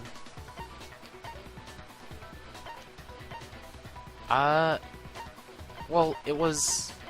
Well, the screaming and encountering the suspicious... I mean, both of these are kind of right, but I think it's encountering the suspicious individual. Because that picture that she took... I'll try this, and if I'm wrong, I'll just choose screaming. The behavior they had in common has to do with the suspicious individual in the suit, doesn't it? The only ones who ever actually saw Robo Justice firsthand were Celeste and Hifumi. Shush. The adults are talking now. Sorry. As he said, only Celeste and Hifumi ever laid eyes on the costumed individual. If we accept that Hifumi was one of the culprits, we can't help but suspect what Celeste has said as well. Are you saying everything they told us was a lie? After taking Hifumi to the nurse's office, we all began our search for this individual, correct? And not too long after that, do you remember what Celeste said?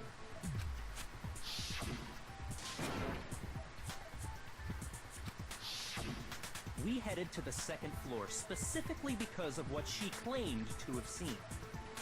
Next, to draw us all to the physics lab up on the third floor, She let out a blood-curdling scream. and when we'd all come to see what was wrong, what was it she said?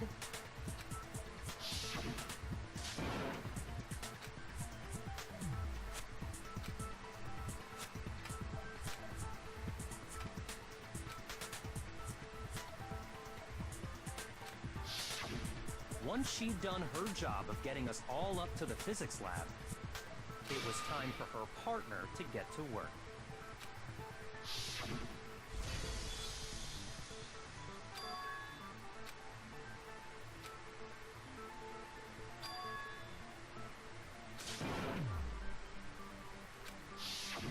It was to get us to divide into two groups. So that we would discover both bodies at the same time? In fact, Celeste was precisely the one who proposed that we split up.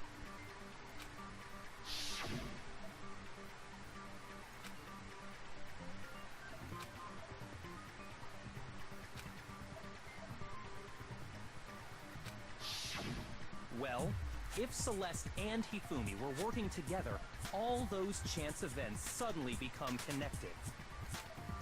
And on top of that, that piercing cry of yours early on.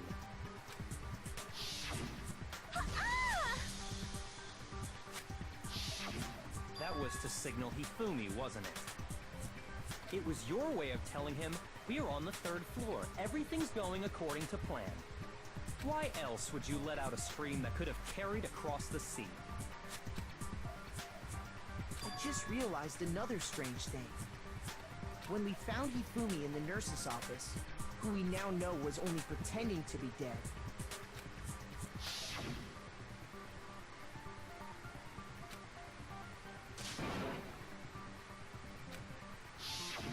Celeste, you were the first one to say he'd been murdered. You wanted to make sure we wouldn't have any doubt in our minds. I don't believe it. Everything, the whole thing was one big act. Hina, you were with Celeste when Hifumi's body disappeared, right? Yeah. I was feeling kind of sick, so Celeste took me to the bathroom. Wait, then that was... She wasn't worried about you. She just saw a chance to help Hifumi sneak out of the nurse's office. Each piece isn't much by itself, but start putting them together and the picture gets very ugly indeed. Wouldn't you agree, Celeste? I have no idea what you mean. Don't bother trying to deny it. You made one fatal mistake. Oh, did I? I didn't even catch it myself when you first said it, but looking back, I can say that that one little slip-up was your undoing. What are you talking about? I'm talking about what you said after Hifumi's body disappeared and we returned to the nurse's office.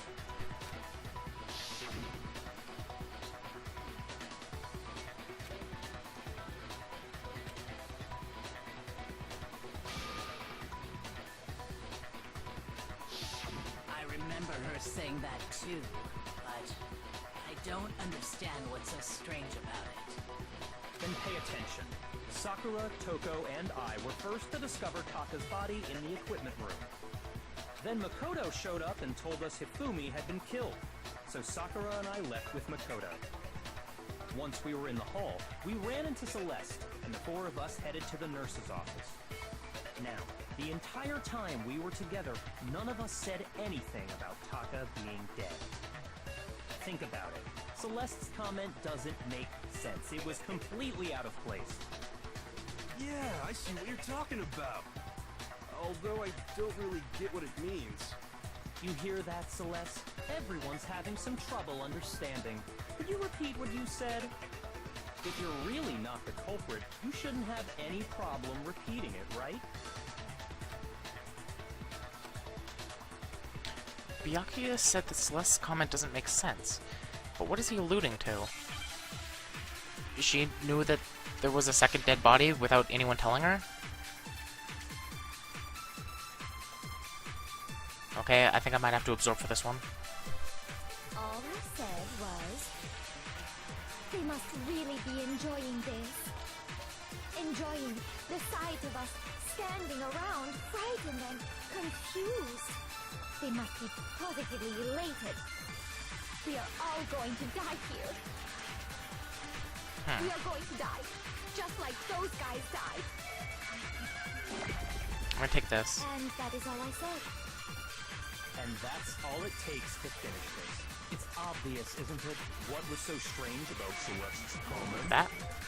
Or do I do so strange on those guys? Okay. Yeah, okay, I think I have to do it the other way. I really don't like taking... They must really be enjoying the sight of us. They must be. Because we are all going to die. We are going to die. Just and that is Those guys. All it takes. What was so Strange about Celeste's comment. Okay. So strange on those guys. all I said. They must really be enjoying It's so weird the taking sight stuff of back us. in time. It just doesn't make We are all sense. going to die. I don't like it. Going to die. Just like those. No, it's wrong.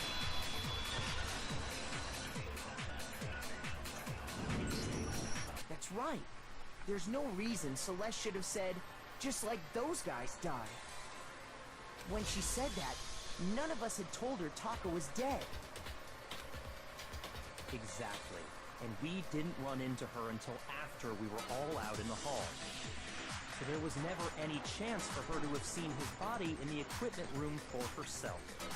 So how did you know, Celeste? How did you know more than one person had been killed? And how did you know they were both guys?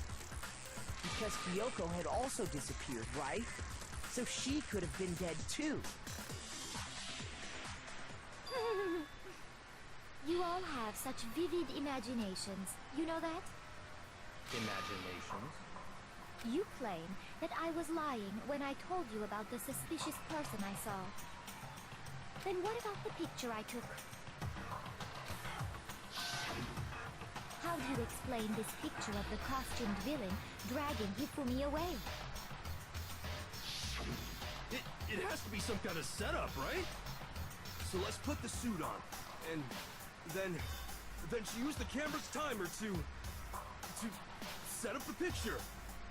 Have you so quickly forgotten? You are the only one who could have possibly fit into that suit. Plus, I happen to know that this particular camera does not have a timer. In other words, it is an unassailable fact that this is a picture of Hifumi being dragged away. If everything I told you was a lie, how can this picture exist? Simple. Are we sure that's really a picture of the suspect dragging Hifumi away? What could you possibly mean by that?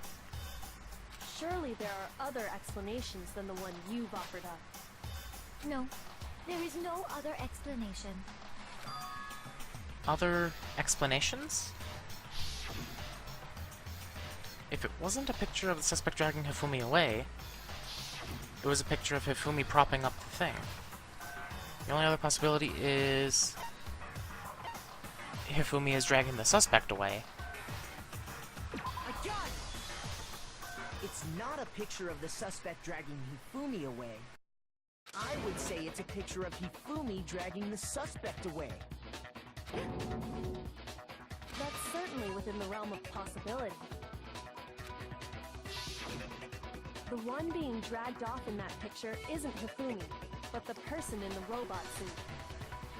We've simply been led to believe that it's the other way around. And the strange costume might only exist to lead us astray even farther. If you saw someone wearing something like that in this situation, of course you'd notice and be suspicious. That's what happened! You put me to sleep and made me out to be the bad guy in all this!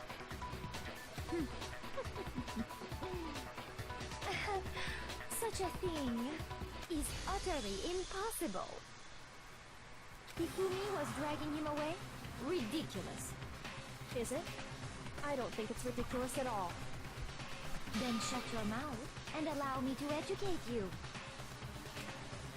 Celeste thinks she can prove that there's no way Hifumi was dragging the suspect away. But is that really possible? Interesting. Also, this class trial I think has gone on longer than all the other ones, so I was completely wrong. Robo Justice costume, his message, Robo Justice blueprints. You dressed me up in that suit after I passed out! Then you just draped me across Hifumi and had him carry my weight! You tried to make me look like the bad guy! Like I said, ridiculous. As you can see in the picture, the suspect is standing perfectly upright. If the person inside the suit was unconscious, there's no way they could stand up straight like that. Stand up straight. idiot is the culprit after all! No way! Stand up straight. I think that's the wrong one. Hina said, couldn't bend at the waist. Yeah. So Wrapped it's... me up in that suit after I passed out. Then you just draped me across the room and had you tried to make me look like a bad. Like I said, as you can see in the picture, Yeah, so it can't... if it's a person If it inside the can't suit bend at the waist, or then of course he was standing up straight. He has there's to. no way they could stand up Because the costume makes him do that. No, that's wrong.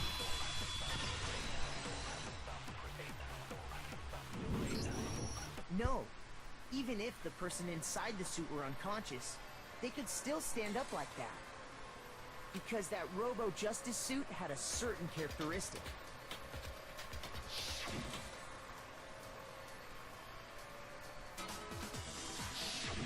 That's right! They totally made a mistake when they made it, so it couldn't bend at the waist. I'm not so sure that was a mistake. I think the suit was designed from the beginning to be used the way it was.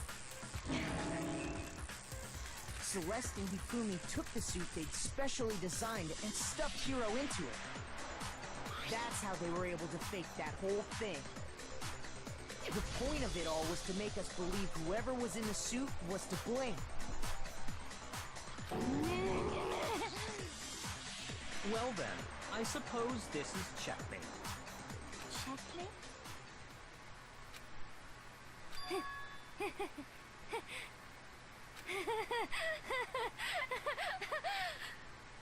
Don't make me laugh, you idiot! What do you mean, checkmate? Celeste?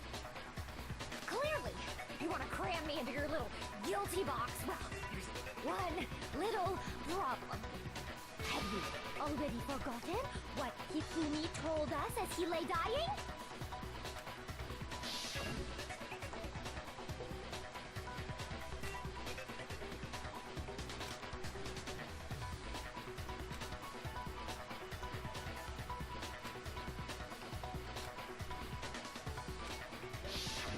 When we asked him who had attacked him, his answer was quite clear, was it not?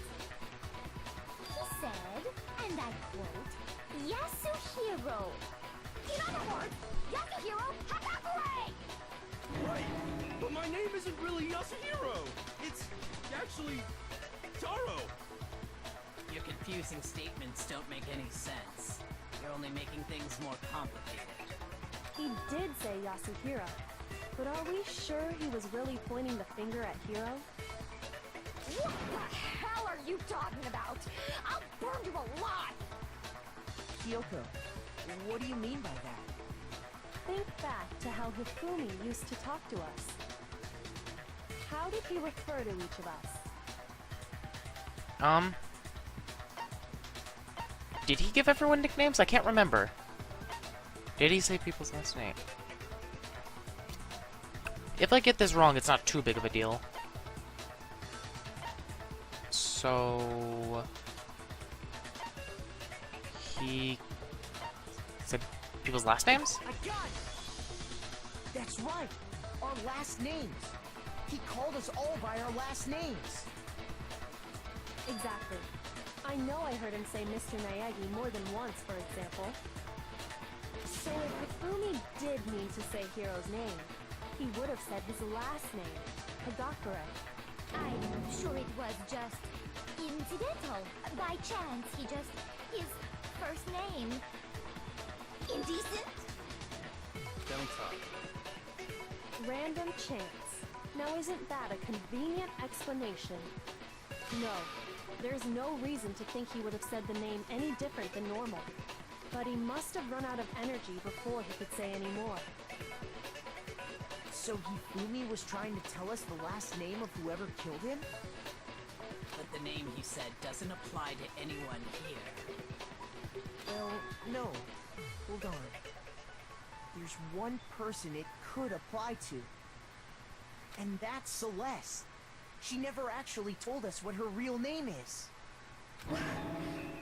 What did you just say? To think you take your false accusation so far, I don't know whether to laugh or spit! Come on! Enough with your idiotic blather! Yasuhiro is a loser's name! Do I look like a loser to you? Well, do I? What? I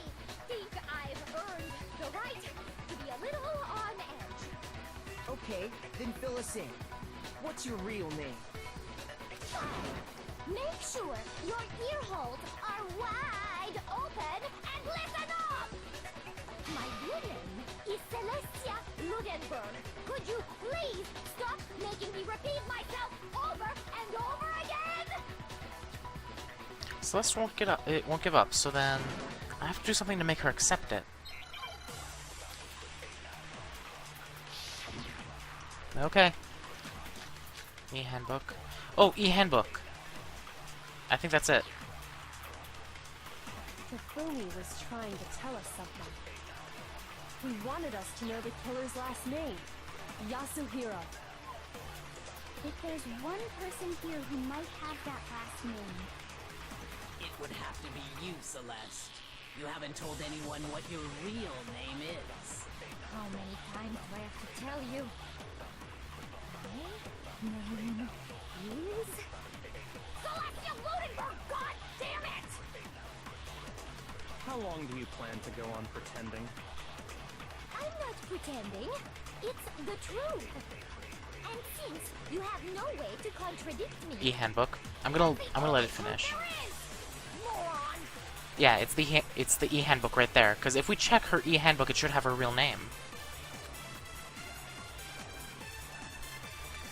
Yeah. Hifumi was trying. He wanted us So know the second to killer last, I because think it was. one person- It would have to be you, Celeste. How many times? Celestia Ludenberg! How long do you plan? I'm not pretending. It's the truth. And since you have no way to contradict me, Oh, come on. that's the only truth Oh, come there on. is, moron! I thought I could shoot it in time because there wasn't anything there. But even in Hifumi slow was motion, it trying- he caught up. wanted us to know the killer Okay, because let's do one it again. person- It would have to be you, Celeste. I only have 2 minutes left. Celestia Ludenberg! How long do you plan? I'm not That's funny. pretending. It's the truth. Okay, let me. Since you have no way to contradict me. There you go. No, that's wrong.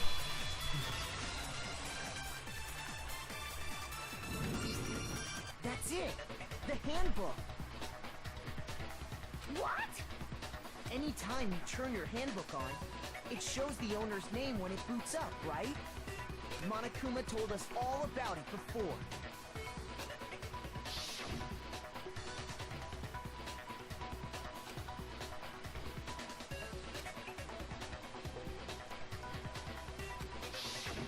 So all we have to do is check her handbook, and that'll clear up everything. That's how we can find out Celeste's real name. That's an invasion of privacy. I refuse to cooperate.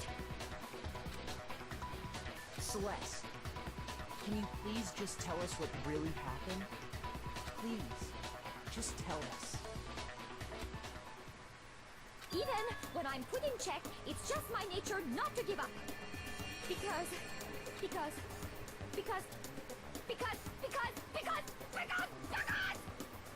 until the game's over, you never know what might happen. Fine then. Let me settle it. Let me go over the case again, from the beginning, and shed light on all your crimes. And that'll bring everything to an end.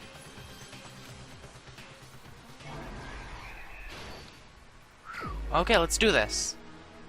Okay, so, let's see here. What do we have to work with? Okay.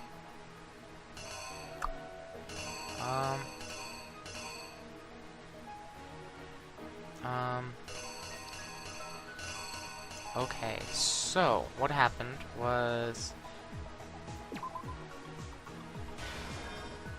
Okay, looks like culprit giving something to Hifumi, maybe. 2.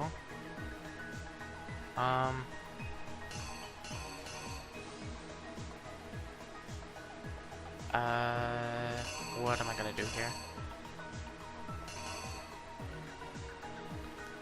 Okay, so that's 1 in the morning. So that's when that was. So then... that there, I think? That makes sense. Right there? After they put the costume on him. Got ready to take the picture. Hifumi pretended to be dragged away. Okay. 3. What would it be?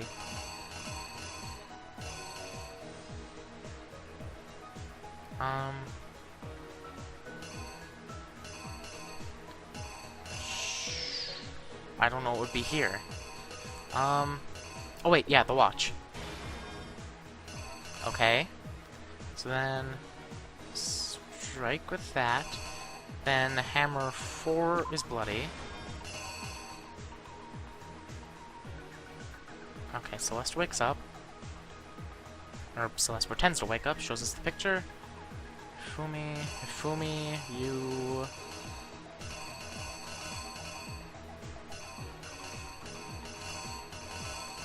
Justice Hammer 2? Or...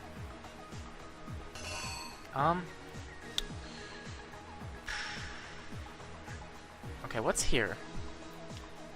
Go in here. Hifumi's feeling alright.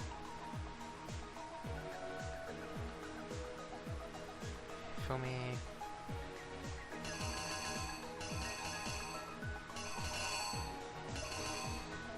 Maybe this one? Let's see. Okay, Hifumi goes crazy with that.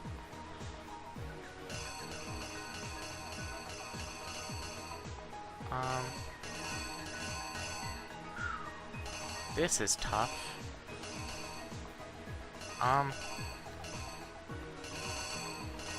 Which one would it be? Would it be another one?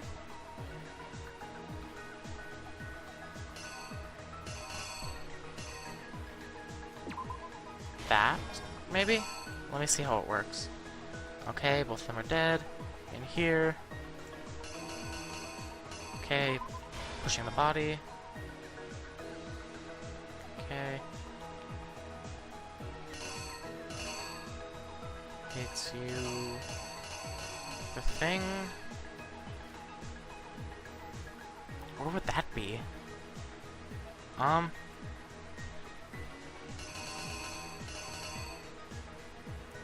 trying to think about this.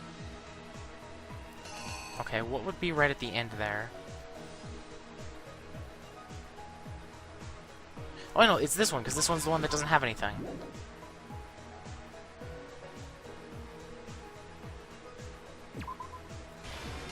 Okay, so then what goes... Okay, see? So when I find the one thing wrong, then I can go back and see what else I got wrong. So that one right there would be...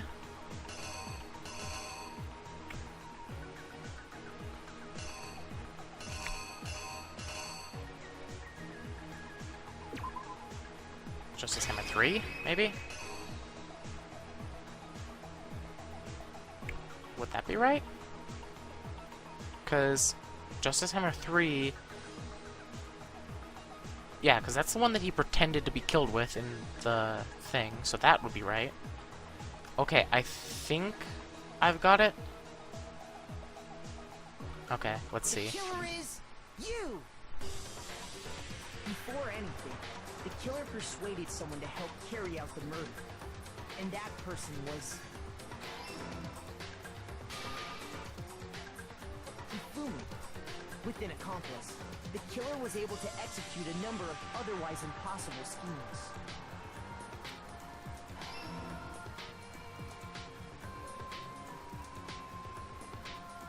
First, they convinced someone to meet them in the rec room last night at 1 in the morning. That someone they met with was Hiro. The murderous duo intended to pass Hiro off as the prime suspect. So when they met up with him, they drugged him, knocked him out, and stuffed him into the Robo-Justice suit.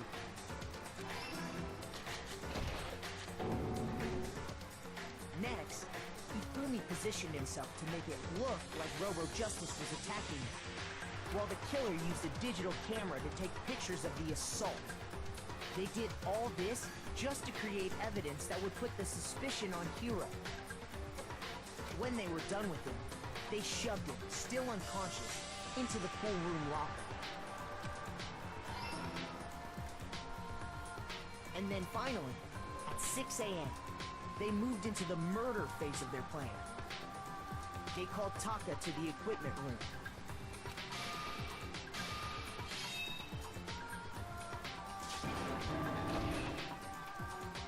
And that's where Hifumi killed him, making it the scene of the first murder. The murder weapon was Justice Hammer 4, which was left there in the equipment room. The reason Hammer number 4 was used was to create confusion about the order of the crimes. So, next they falsified 2 more assault incidents. For these attacks, the killers pretended to be the victims, to solidify Robo Justice as the suspect. The first fake incident was the attack in the rec room. There, the killers wanted us to see Justice Hammer 1, and the Robo Justice pictures they'd taken. They wanted to make sure we bought the surprise attack story. The second fake incident was the attack in the library. This time, they planted Justice Hammer 2, and an injured Hifumi, to sell us that story. With these 2 incidents, the killers were able to create a certain preconception in our minds that the suspect was increasing the size of the hammers and attacking people in order as they did. We fell right into their trap and started looking for the suspect based on that. But Okay, so it's not that one. Okay, I need to rearrange the case. Okay. Okay, I thought that one might have been wrong.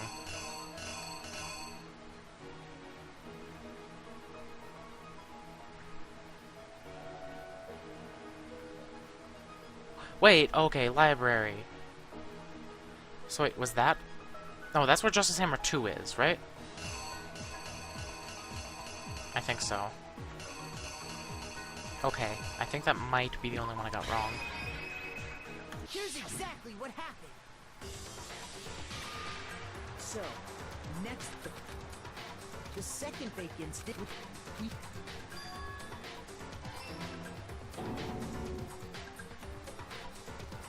While we did that, we left Hifumi alone in the nurse's office. This was exactly what Hifumi was hoping for. He took a blood packet from the refrigerator and Justice Hammer 3 and turned the room into a crime scene in which he himself had apparently been brutally murdered. He let out a scream to draw us back, and when we returned, that's what we found. Meanwhile, the other group that had been out searching found Taka's body at the same time. So when we heard the body discovery announcement, we naturally assumed it was for Hifumi. We left the nurse's office, and Hifumi once again took advantage of the situation. He simply got up and made his escape.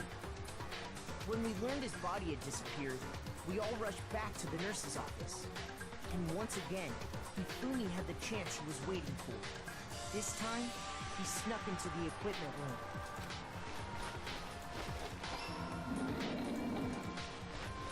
He wrapped Taka's body in a tarp and used the dolly to move it all the way down to the repository. That explains how each of the bodies disappeared. But even Hifumi didn't know what the true killer had in mind for their final act.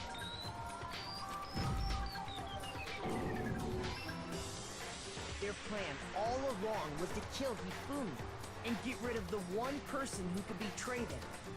And they did it using an ordinary, everyday hammer from the repository. That should cover everything that happened in this case. And the villain behind it all is...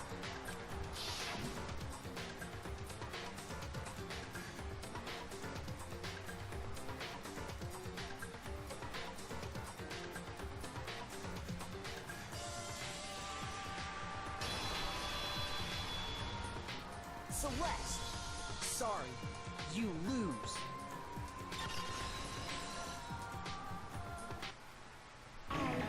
Lost?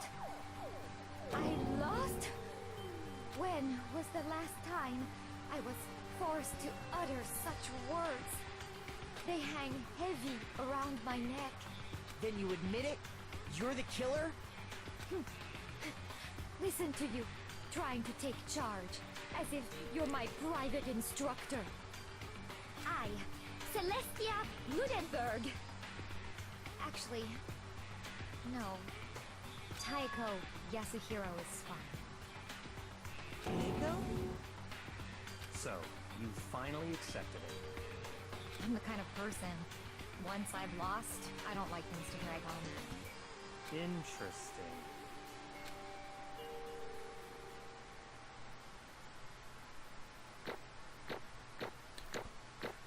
So, that's that. Taiko Yasuhiro, interesting.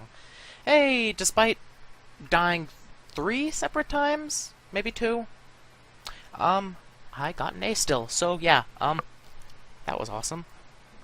This thing is almost 3 hours long, jeez. I'm half tempted to cut it into 2 videos, but I kind of half promised that all of the class trials would be single videos, so whoops. Oh well, it's almost over. Yay, 92 medals, I can buy more stuff. Although I don't have the present to give. I'm ready to begin. Yeah. Also, hearing her talk without her German accent? I think it might have been German, I have no clue. Hearing her talk without it is a little bit strange. And yeah, okay, so I did kind of suspect Celeste from the beginning. I mean, like, I kinda said how, like, if she was lying, her alibi would fall apart, and she very well could have been lying, and it turns out she was, so I did predict that. At least a little bit. I kinda half predicted it. But yeah, I am kind of sad to see her leave, because I did have kind of an affinity for her character, but, yeah, whatever. I like Taka too, and we see how that ended. Or, no. I suppose this is the end, isn't it? It is indeed the moment we've all been waiting for. Time to vote, okay? Okay. If you would, please locate your lever and cast your vote. And when the votes are tallied, who will become the blackened? Will you make the right choice or the dreadfully wrong one? What's it gonna be? What's it gonna be?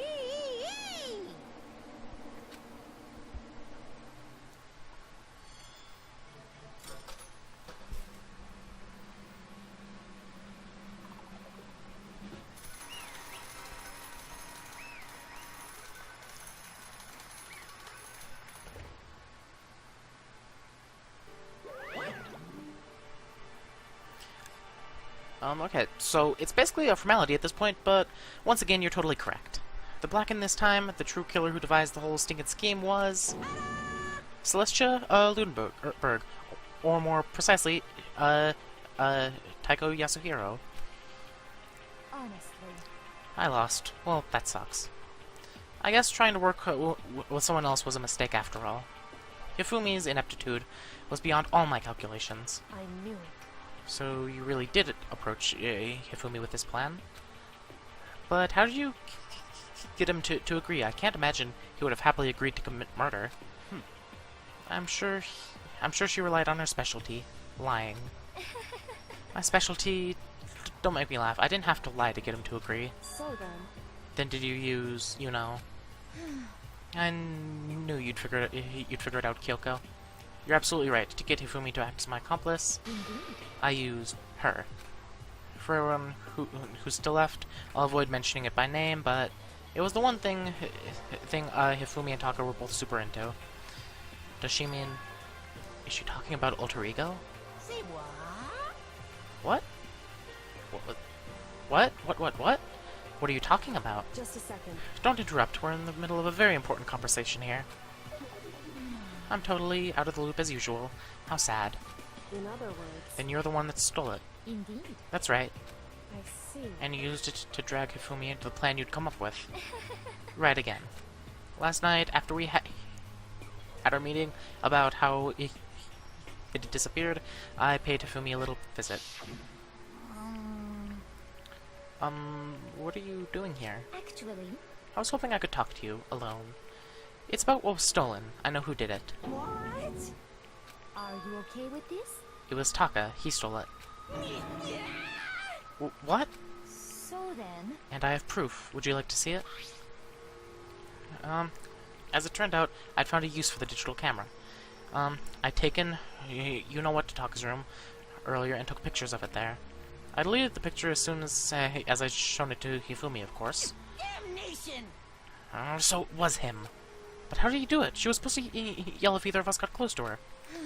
You're all correct, which is why Taka forced me to steal it. Say what? as for me... Please forgive me. He threatened me. Oh, He did? as for me... He came to my room last night unannounced. And then, it's hard for me to even say. He abused me. What? And he took pictures. He said if I did not do as he asked, he would show them to everyone. So I had no choice. Nation. That's a crime, an absolute crime.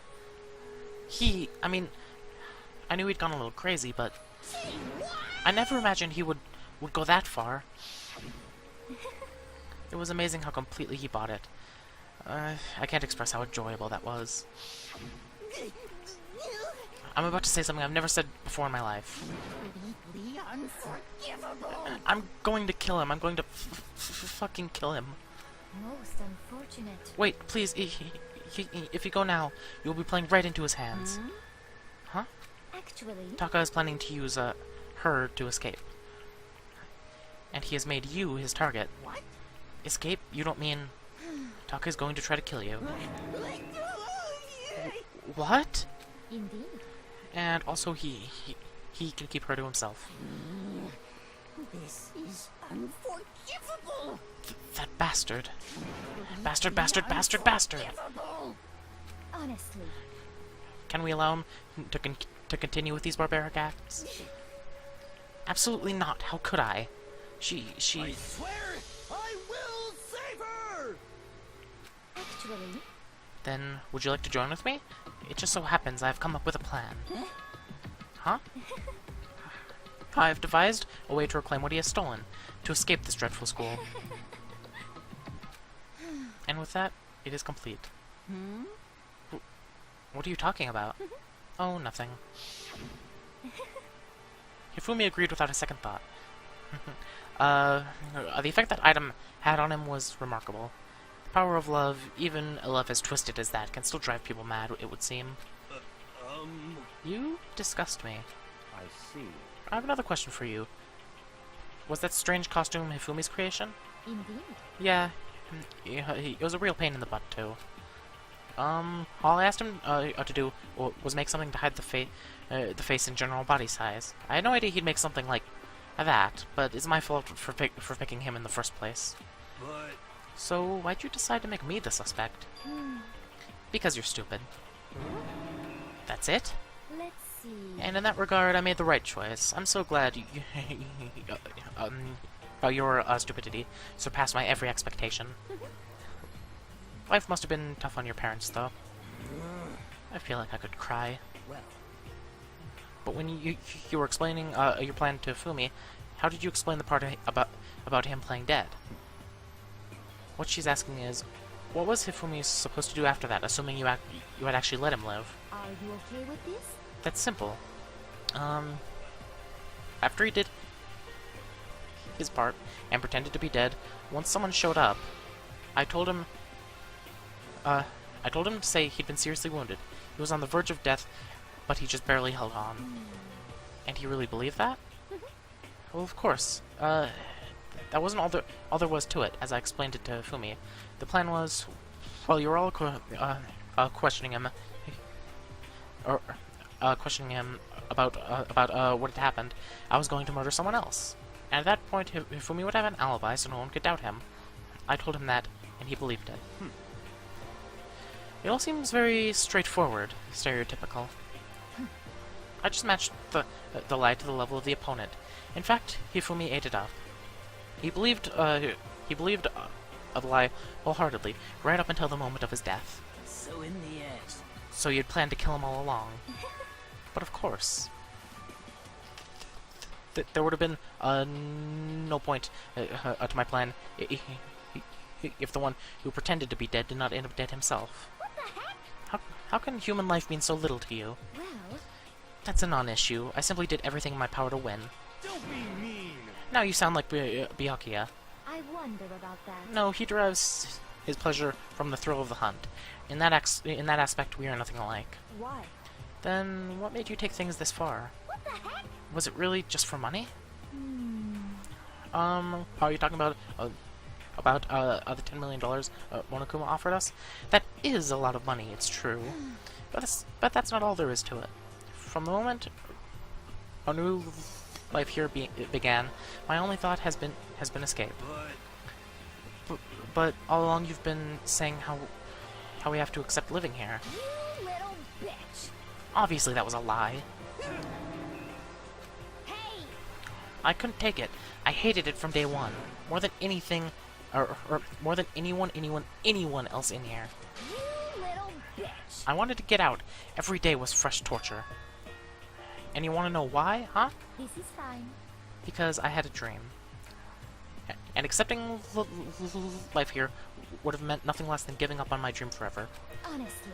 And there was no way that I could ever do that. In the underground world of gambling, I risked my life to make a metaphorical killing. As for me, And it was all for that dream. And what was this dream of yours? isn't it wonderful? To live in a European castle. A castle?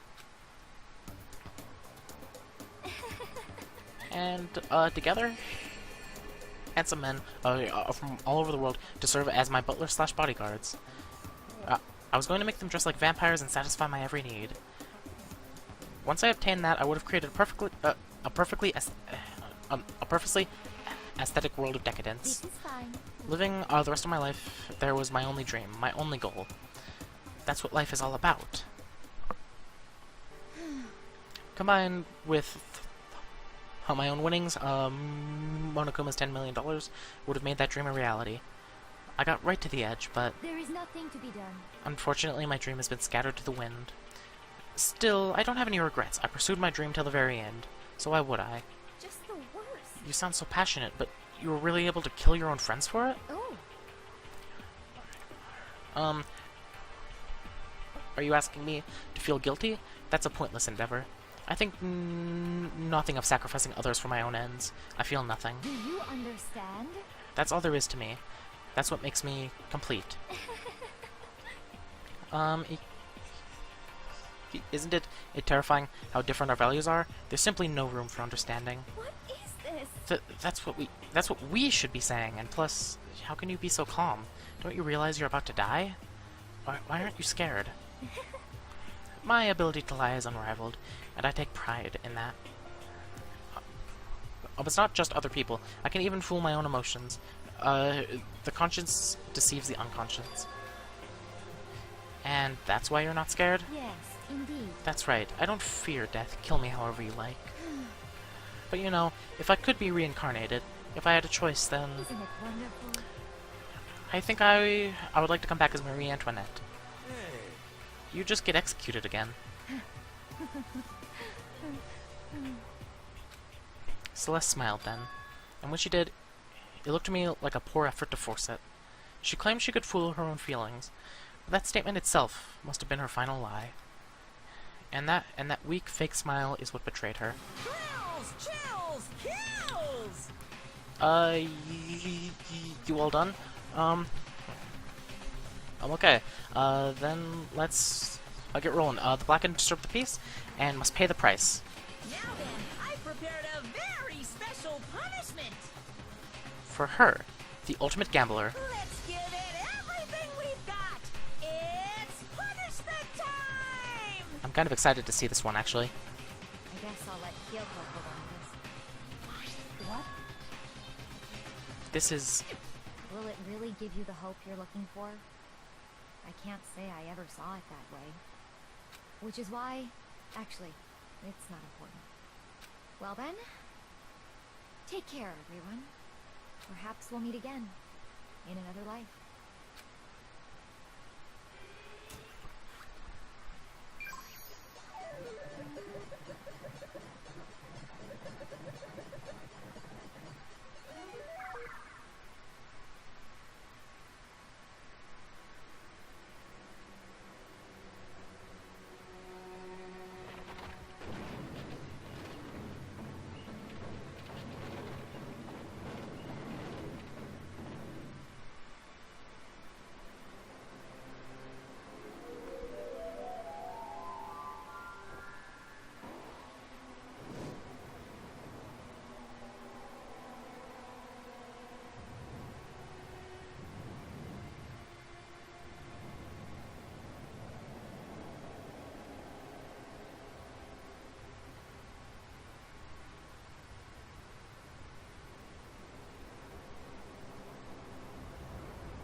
Okay, well that was a thing. That one was a lot more, what's the word? Elegant than the other two. Because the first one was, getting pounded into a paste by baseballs, and the second one was dying by centrifugal force and being turned into butter. This one was being, you know, silently and delicately burned alive until a fire truck hits you. I'm not sure how delicate and elegant that is, but I don't know. Well, bye, Celeste. Sorry that turned out like that. I did kind of like your character. It's over. The third execution is over. Celeste's death is over. Celeste killed my friends, so I can't pity her, but I also can't deny that at one point I considered her a friend, too. And for him to just come along and... Isn't it just awful? Someone couldn't cut free of their regrets from the outside world, and more people had to die. You guys are still young. You need to place more value on your lives. What are you gonna do? Jeez, and here I thought, you guys, how we're gonna pass the torch of hope to the next generation. Let me out of here! Well, what do I care about hope? I'll throw it in the trash if you just let me out of here. Too bad. You're all the embodiment of hope, whether you like it or not. And it's my destiny to knock you down one by one. It's sad, yes it is, but that reality just can't be avoided. Don't talk like you're not responsible. How long are you gonna make us keep going through this? What do you want from us? God, I'm so sick of people asking me that. Give it a rest already. So anyway, Kyoko, did I see you get some kind of key-type object from Celeste? Hey! So, what's the deal with that? What? Huh? What's the matter? So then, I'll answer your question if you answer mine. What did you do? What did you do to me? Ooh. What? hey, Answer me, what did you do to my body? Ooh. How exciting. Oh man, oh jeez, oh man, oh jeez. What do you mean? What did I do? I have no idea. I don't know anything about it. What was that just now? The Mastermind did something to Kyoko's body? What does that mean? Okay, things are getting kinda awkward. I think it's about time I got out of here. Well, Meanwhile, you guys can go on enjoying your school life. If you get lonely, give me a shout. Not that I'll do anything about it, of course. see ya later. Okay. Monokuma disappeared, leaving us all depressed and in despair. Of course. Although it wasn't all despair. My throat is gonna give out. My throat is gonna give out from underneath itself. There was one small hope.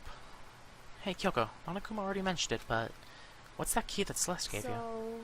Most likely, it's the key to one of the dressing room lockers. What? Then that means Celeste probably hid it there. Hey, I suppose sometimes it's easiest to miss what's right beneath your nose. Well, then we'd better go check. indeed.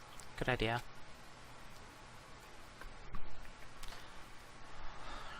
We left the courtroom and rushed to the dressing room.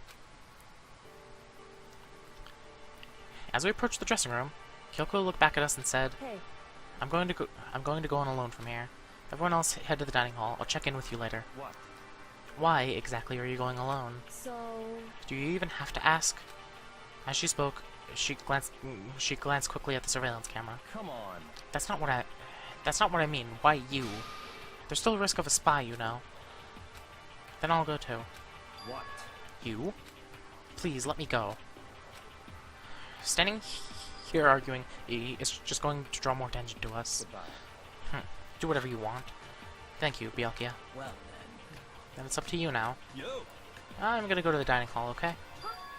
So, Makoto and Kyoko are gonna go together? Does that mean what I think it means? Okay. Good luck, Makoto. Girls like her are total pushovers when you show a little backbone. I don't think that's true.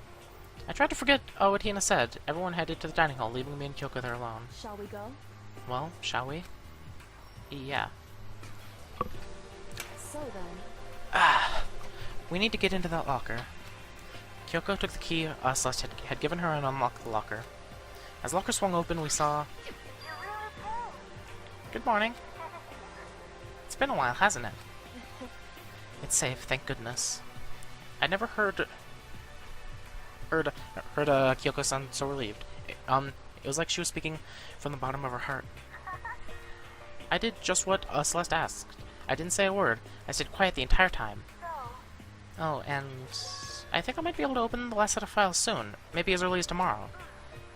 I'm doing my best, so please just wait a while longer. So now we can officially say the case is closed. As far as this incident is concerned, sure, but can we take a second, since we have this opportunity? I want you to be honest with me. Kyoko, please tell me, what are you trying to do all on your own here at the school? Is that why you wanted to come here with me? However... Regardless, that's not something you need to know right now. I don't need to know? That just makes me even more worried. What? Worried? Like, oh, what happened during the investigation this time? You disappeared and we didn't see you again. Without warning, without explanation. When you do that... Indeed. It's only natural that they think I'm the mastermind spy, right? And you too. No. I believe you. What? You believe in me? Yeah. Oh, but isn't it obvious? People believe in their friends, right? Well, that's why I want you to tell me. And I want you to believe in me too. Because we're friends. I understand. It's true. Then maybe I can believe in you. Just a little bit more. Then... That's fine. Fine, I'll tell you. I'll tell you why I've been disappearing and where I've been going. You see... And it's not gonna tell. What I heard from Kyoko then was... Well, frankly, it kind of blew my mind. Please tell me what she said. Right after I told Kyoko I believe in her, she told me a story that was, well, almost unbelievable. I decided I had to confirm what she told me with my own two eyes. So I waited for nighttime to come. And when I did, when it did, I went into action. Oh, jeez. Correct. The boys' bathroom on the second floor doesn't have a surveillance camera or monitor in it. And in the storage closet there, way in the back... She said it was way in the back of the boys' bathroom storage closet, but... Could Kyoko really be right about this? Oh, jeez, what is this? I'm glad they actually told us. What in the world is the storage closet? Wait, that? Wait, how do I... Is that a storage closet?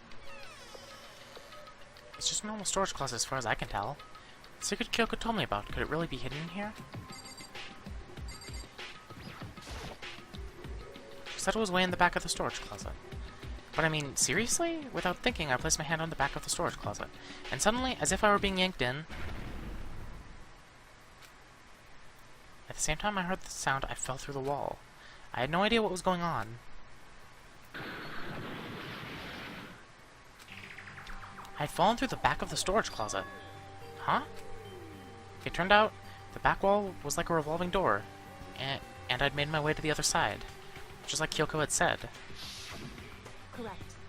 In the boys' bathroom on the second floor, there's a storage closet, and way in the back of that closet, there's a secret room. So this is the secret room. But what's in here? There's a bunch of files and what look like volume after volume of yearbooks. They're all covered in dust. Looking at everything, one file on the edge of the bookshelf caught my eye. Hope Speak Academy Student Registry. This is the only thing in here not covered in dust. Has anyone been looking at it recently? I slipped the file into my hand.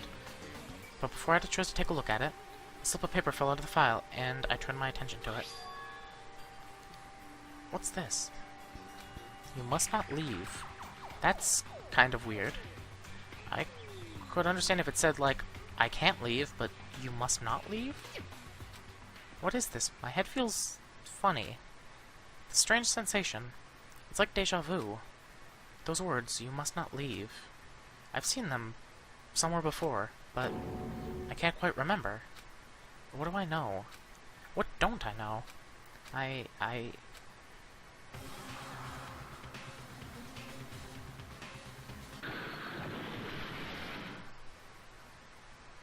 A strange sound rang out through my head. I felt like it was shaking my brain back and forth. And then... darkness. Yeah, I think that sound is called your brain exploding in on itself because you just got bludgeoned. I don't understand what's happening. Probably because you don't have brain cells left to understand. I don't know what started it. It's all over. And with that, I opened my eyes. I didn't know how long it had been. Well, of course. Ow. Apparently something hit me, and I lost consciousness. That's all I understood. The dull throbbing pain in my head proved that much, at least.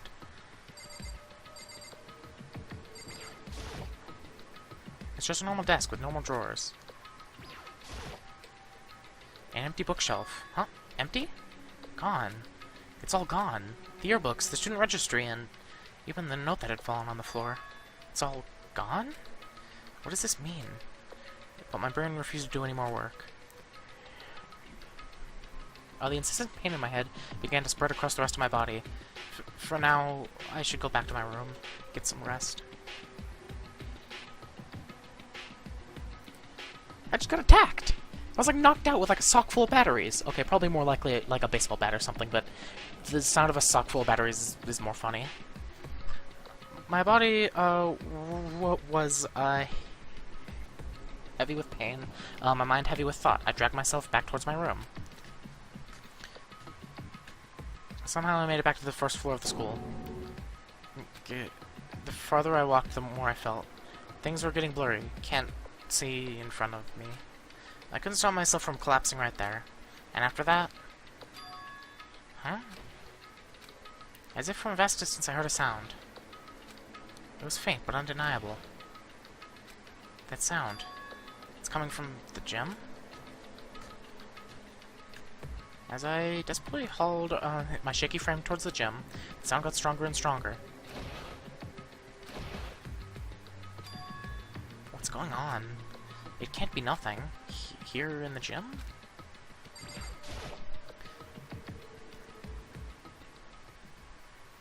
I didn't make a sound as I opened the door to the gym. The sounds coming from inside, meanwhile, only intensified that much more.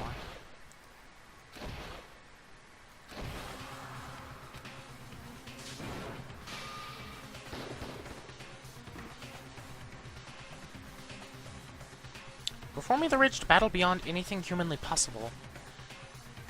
No, one side's not human, that's for sure, but regardless, I couldn't stop staring. I forgot to move or even breathe. Why, you? What do you think you're doing? I asked you a question. What's the meaning of this? How dare you defy me? This wasn't part of the deal! The deal? I've made a decision. I will no longer retreat, no longer compromise, no longer regret. I've made my decision. I'm going to resist you. Okay. But you do realize what will happen if you go through with this, right?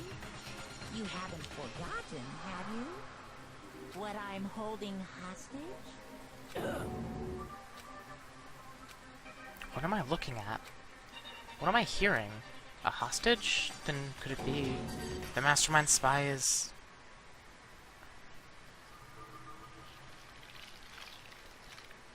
Well, that's the end of chapter 3. 7 students left.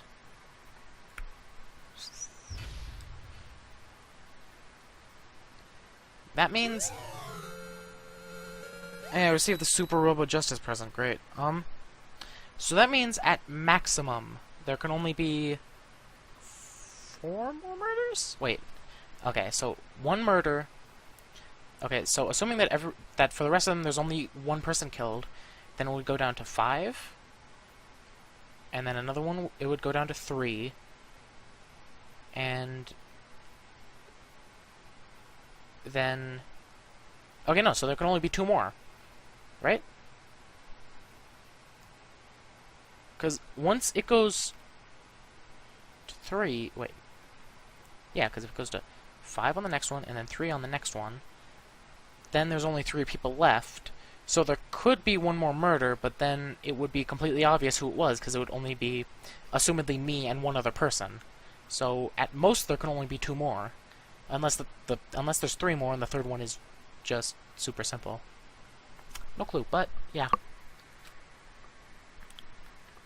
Huh. Achievement unlocked. 3's a crowd. Oh, okay, that doesn't show up on OBS. Interesting. I need to get used to, you know, using OBS as a recording software. Because it can record more than... Leon killed Sayaka. Monokuma killed Junko. Then Leon got executed. Then Mondo killed Chihiro. And then he got executed. Hifumi killed Taka. Then Celeste killed Hifumi. And then she got executed. And that brings us up to now. The next morning, in the dining hall, the day after Celeste's case. So now there's only 5 of us here. Only a third of the number of people we started with. Indeed. Loneliness has become a commonplace. That's true. I'm just gonna go until the next place we can save. Still. What did I see yesterday? I don't understand. Sakura is the mastermind spy? Can that really be true? Makoto, are you okay? No, I'm fine. I can't bring it up in front of the others. If I did that, it would only just confuse everyone that much more. Okay. In that case, let's eat till we pass out. What do you mean, in that case? I mean, Because look how... look how scary everyone looks. And it's gotta be because you're all fighting on empty stomachs, right? If you feel... Or if you fill your belly, I'm sure you'll all cheer up, so let's eat. Let's fry up some fish and donuts and eat till we can't stand up. That's like Deep Impact style, Meteor Impact, Extinction level event combination of foods. What? Those are both breakfast time top sellers. Still, the till we can't stand up part is a problem. After we're done, we need to go explore. I see. That's right, since the class trial is over, new areas should have opened up. It's true. Plus, we still have Alter Ego. We don't have to give in to despair just yet. She's right. We have to plan ahead and think about the future. you got it. Yeah. Think happy thoughts, not deadly thoughts. You know? Like when we're gonna get out of here, right? Serious. When this is all over, I think I want to get reborn for serious. I mean, reborn as someone serious. Well, Hey, are you okay? That sounds like something someone who's about to die would say. I'm totally okay. I'm not gonna die. I'm not gonna die. Why? Because there aren't gonna be any more murders. What makes you so sure? According to the spirits... I predicted it, last night, since it revealed itself to me from the center, or from the ether, there's no doubt about it. However, How accurate is your fortune telling anyway? How about that? I can usually hit 20 or 30% on a good day. That seems really low. It's not like some occult mystery. Well, yeah, it's not like it's ESP or whatever. I'm of course only gonna get it right sometimes. The occult is bullcrap. I told you, my fortune telling isn't like some occult thing. so, Fortune telling isn't occult? You got it all wrong. Of course not. Clairvoyance is clairvoyance. Don't put it in the same category as cattle mutilation. Cattle what? So... He's referring to the urban legend where aliens abduct cows and dissect them as part of their research. Actually, No, you're calling it an urban legend? As a matter of fact, it's true. As a matter of fact, it's happened to me. It all happened one day when I went to go get a hamburger. It was a place I'd never been before. They claimed their patties were 100% all beef. So I got a burger to go and headed home. And before long, the end is nigh. the sky was filled with mysterious blinding light. Some crazy beam came out of nowhere and locked onto my hamburger. And as soon as the beam touched it, the burger started floating in midair. And then, still floating there, the entire burger started coming apart. One part of it just vanished, while the rest fell back into my hand. Do you realize what that means? It means the burger wasn't 100% beef. It must have had some pork or something mixed in. Something like 70% pork and 30% beef would be my guess. You can't trick me. Okay. So I stormed back into the burger place and got up in the manager's grill, and they totally admitted it. It wasn't 100% beef. They they totally mixed in ground pork with it. How about that? Now do you see? That is cattle mutilation.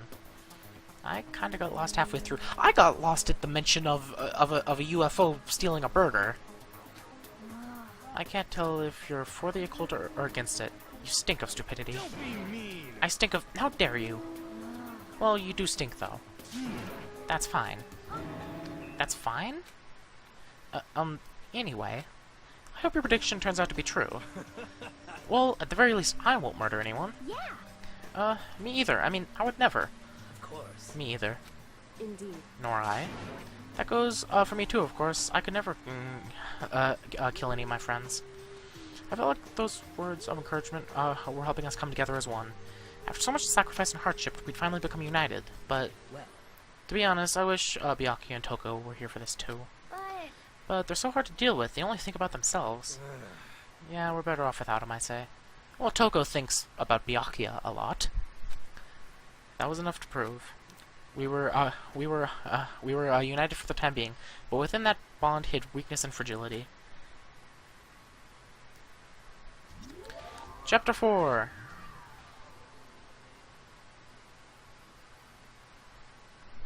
Okay. We began our search as soon as we finished our breakfast in the dining hall. We had to find out what had opened up, what was waiting for us. Well, that is going to be the 3rd floor, but let's go and save, because I am literally about to die. My throat is about to cave in on itself, and that is not a good thing, because I have been it's 3 in the morning. I have been recording... I've been recording for like 6 hours. Maybe 5, but still, that's ridiculous. Especially just straight of this game like this, so I may not be able to record for a while now. So yeah, let's return to the main menu for the cool music. So yeah, that was, Danganronpa, I'm actually not sure what session, but it was Chapter 3, pretty much from the beginning to the end. I did do a little bit of the beginning of Chapter 3, in my last session, but, yeah. This was, like, all the important parts, the murder, the investigation, and the trial, and then the little ending that it had. And yeah, next session we're gonna go see the 4th floor. Probably next time not get to the murder, but probably right before it, and then the session after that will be another murder investigation trial. Which may or may not be the last one. There might be 2 more, I'm not 100% sure. This is kind of the part where I completely forget what happened in the anime. Like, I did not know that Celeste killed anyone, and I did not know it was going to be a double murder. So, yeah.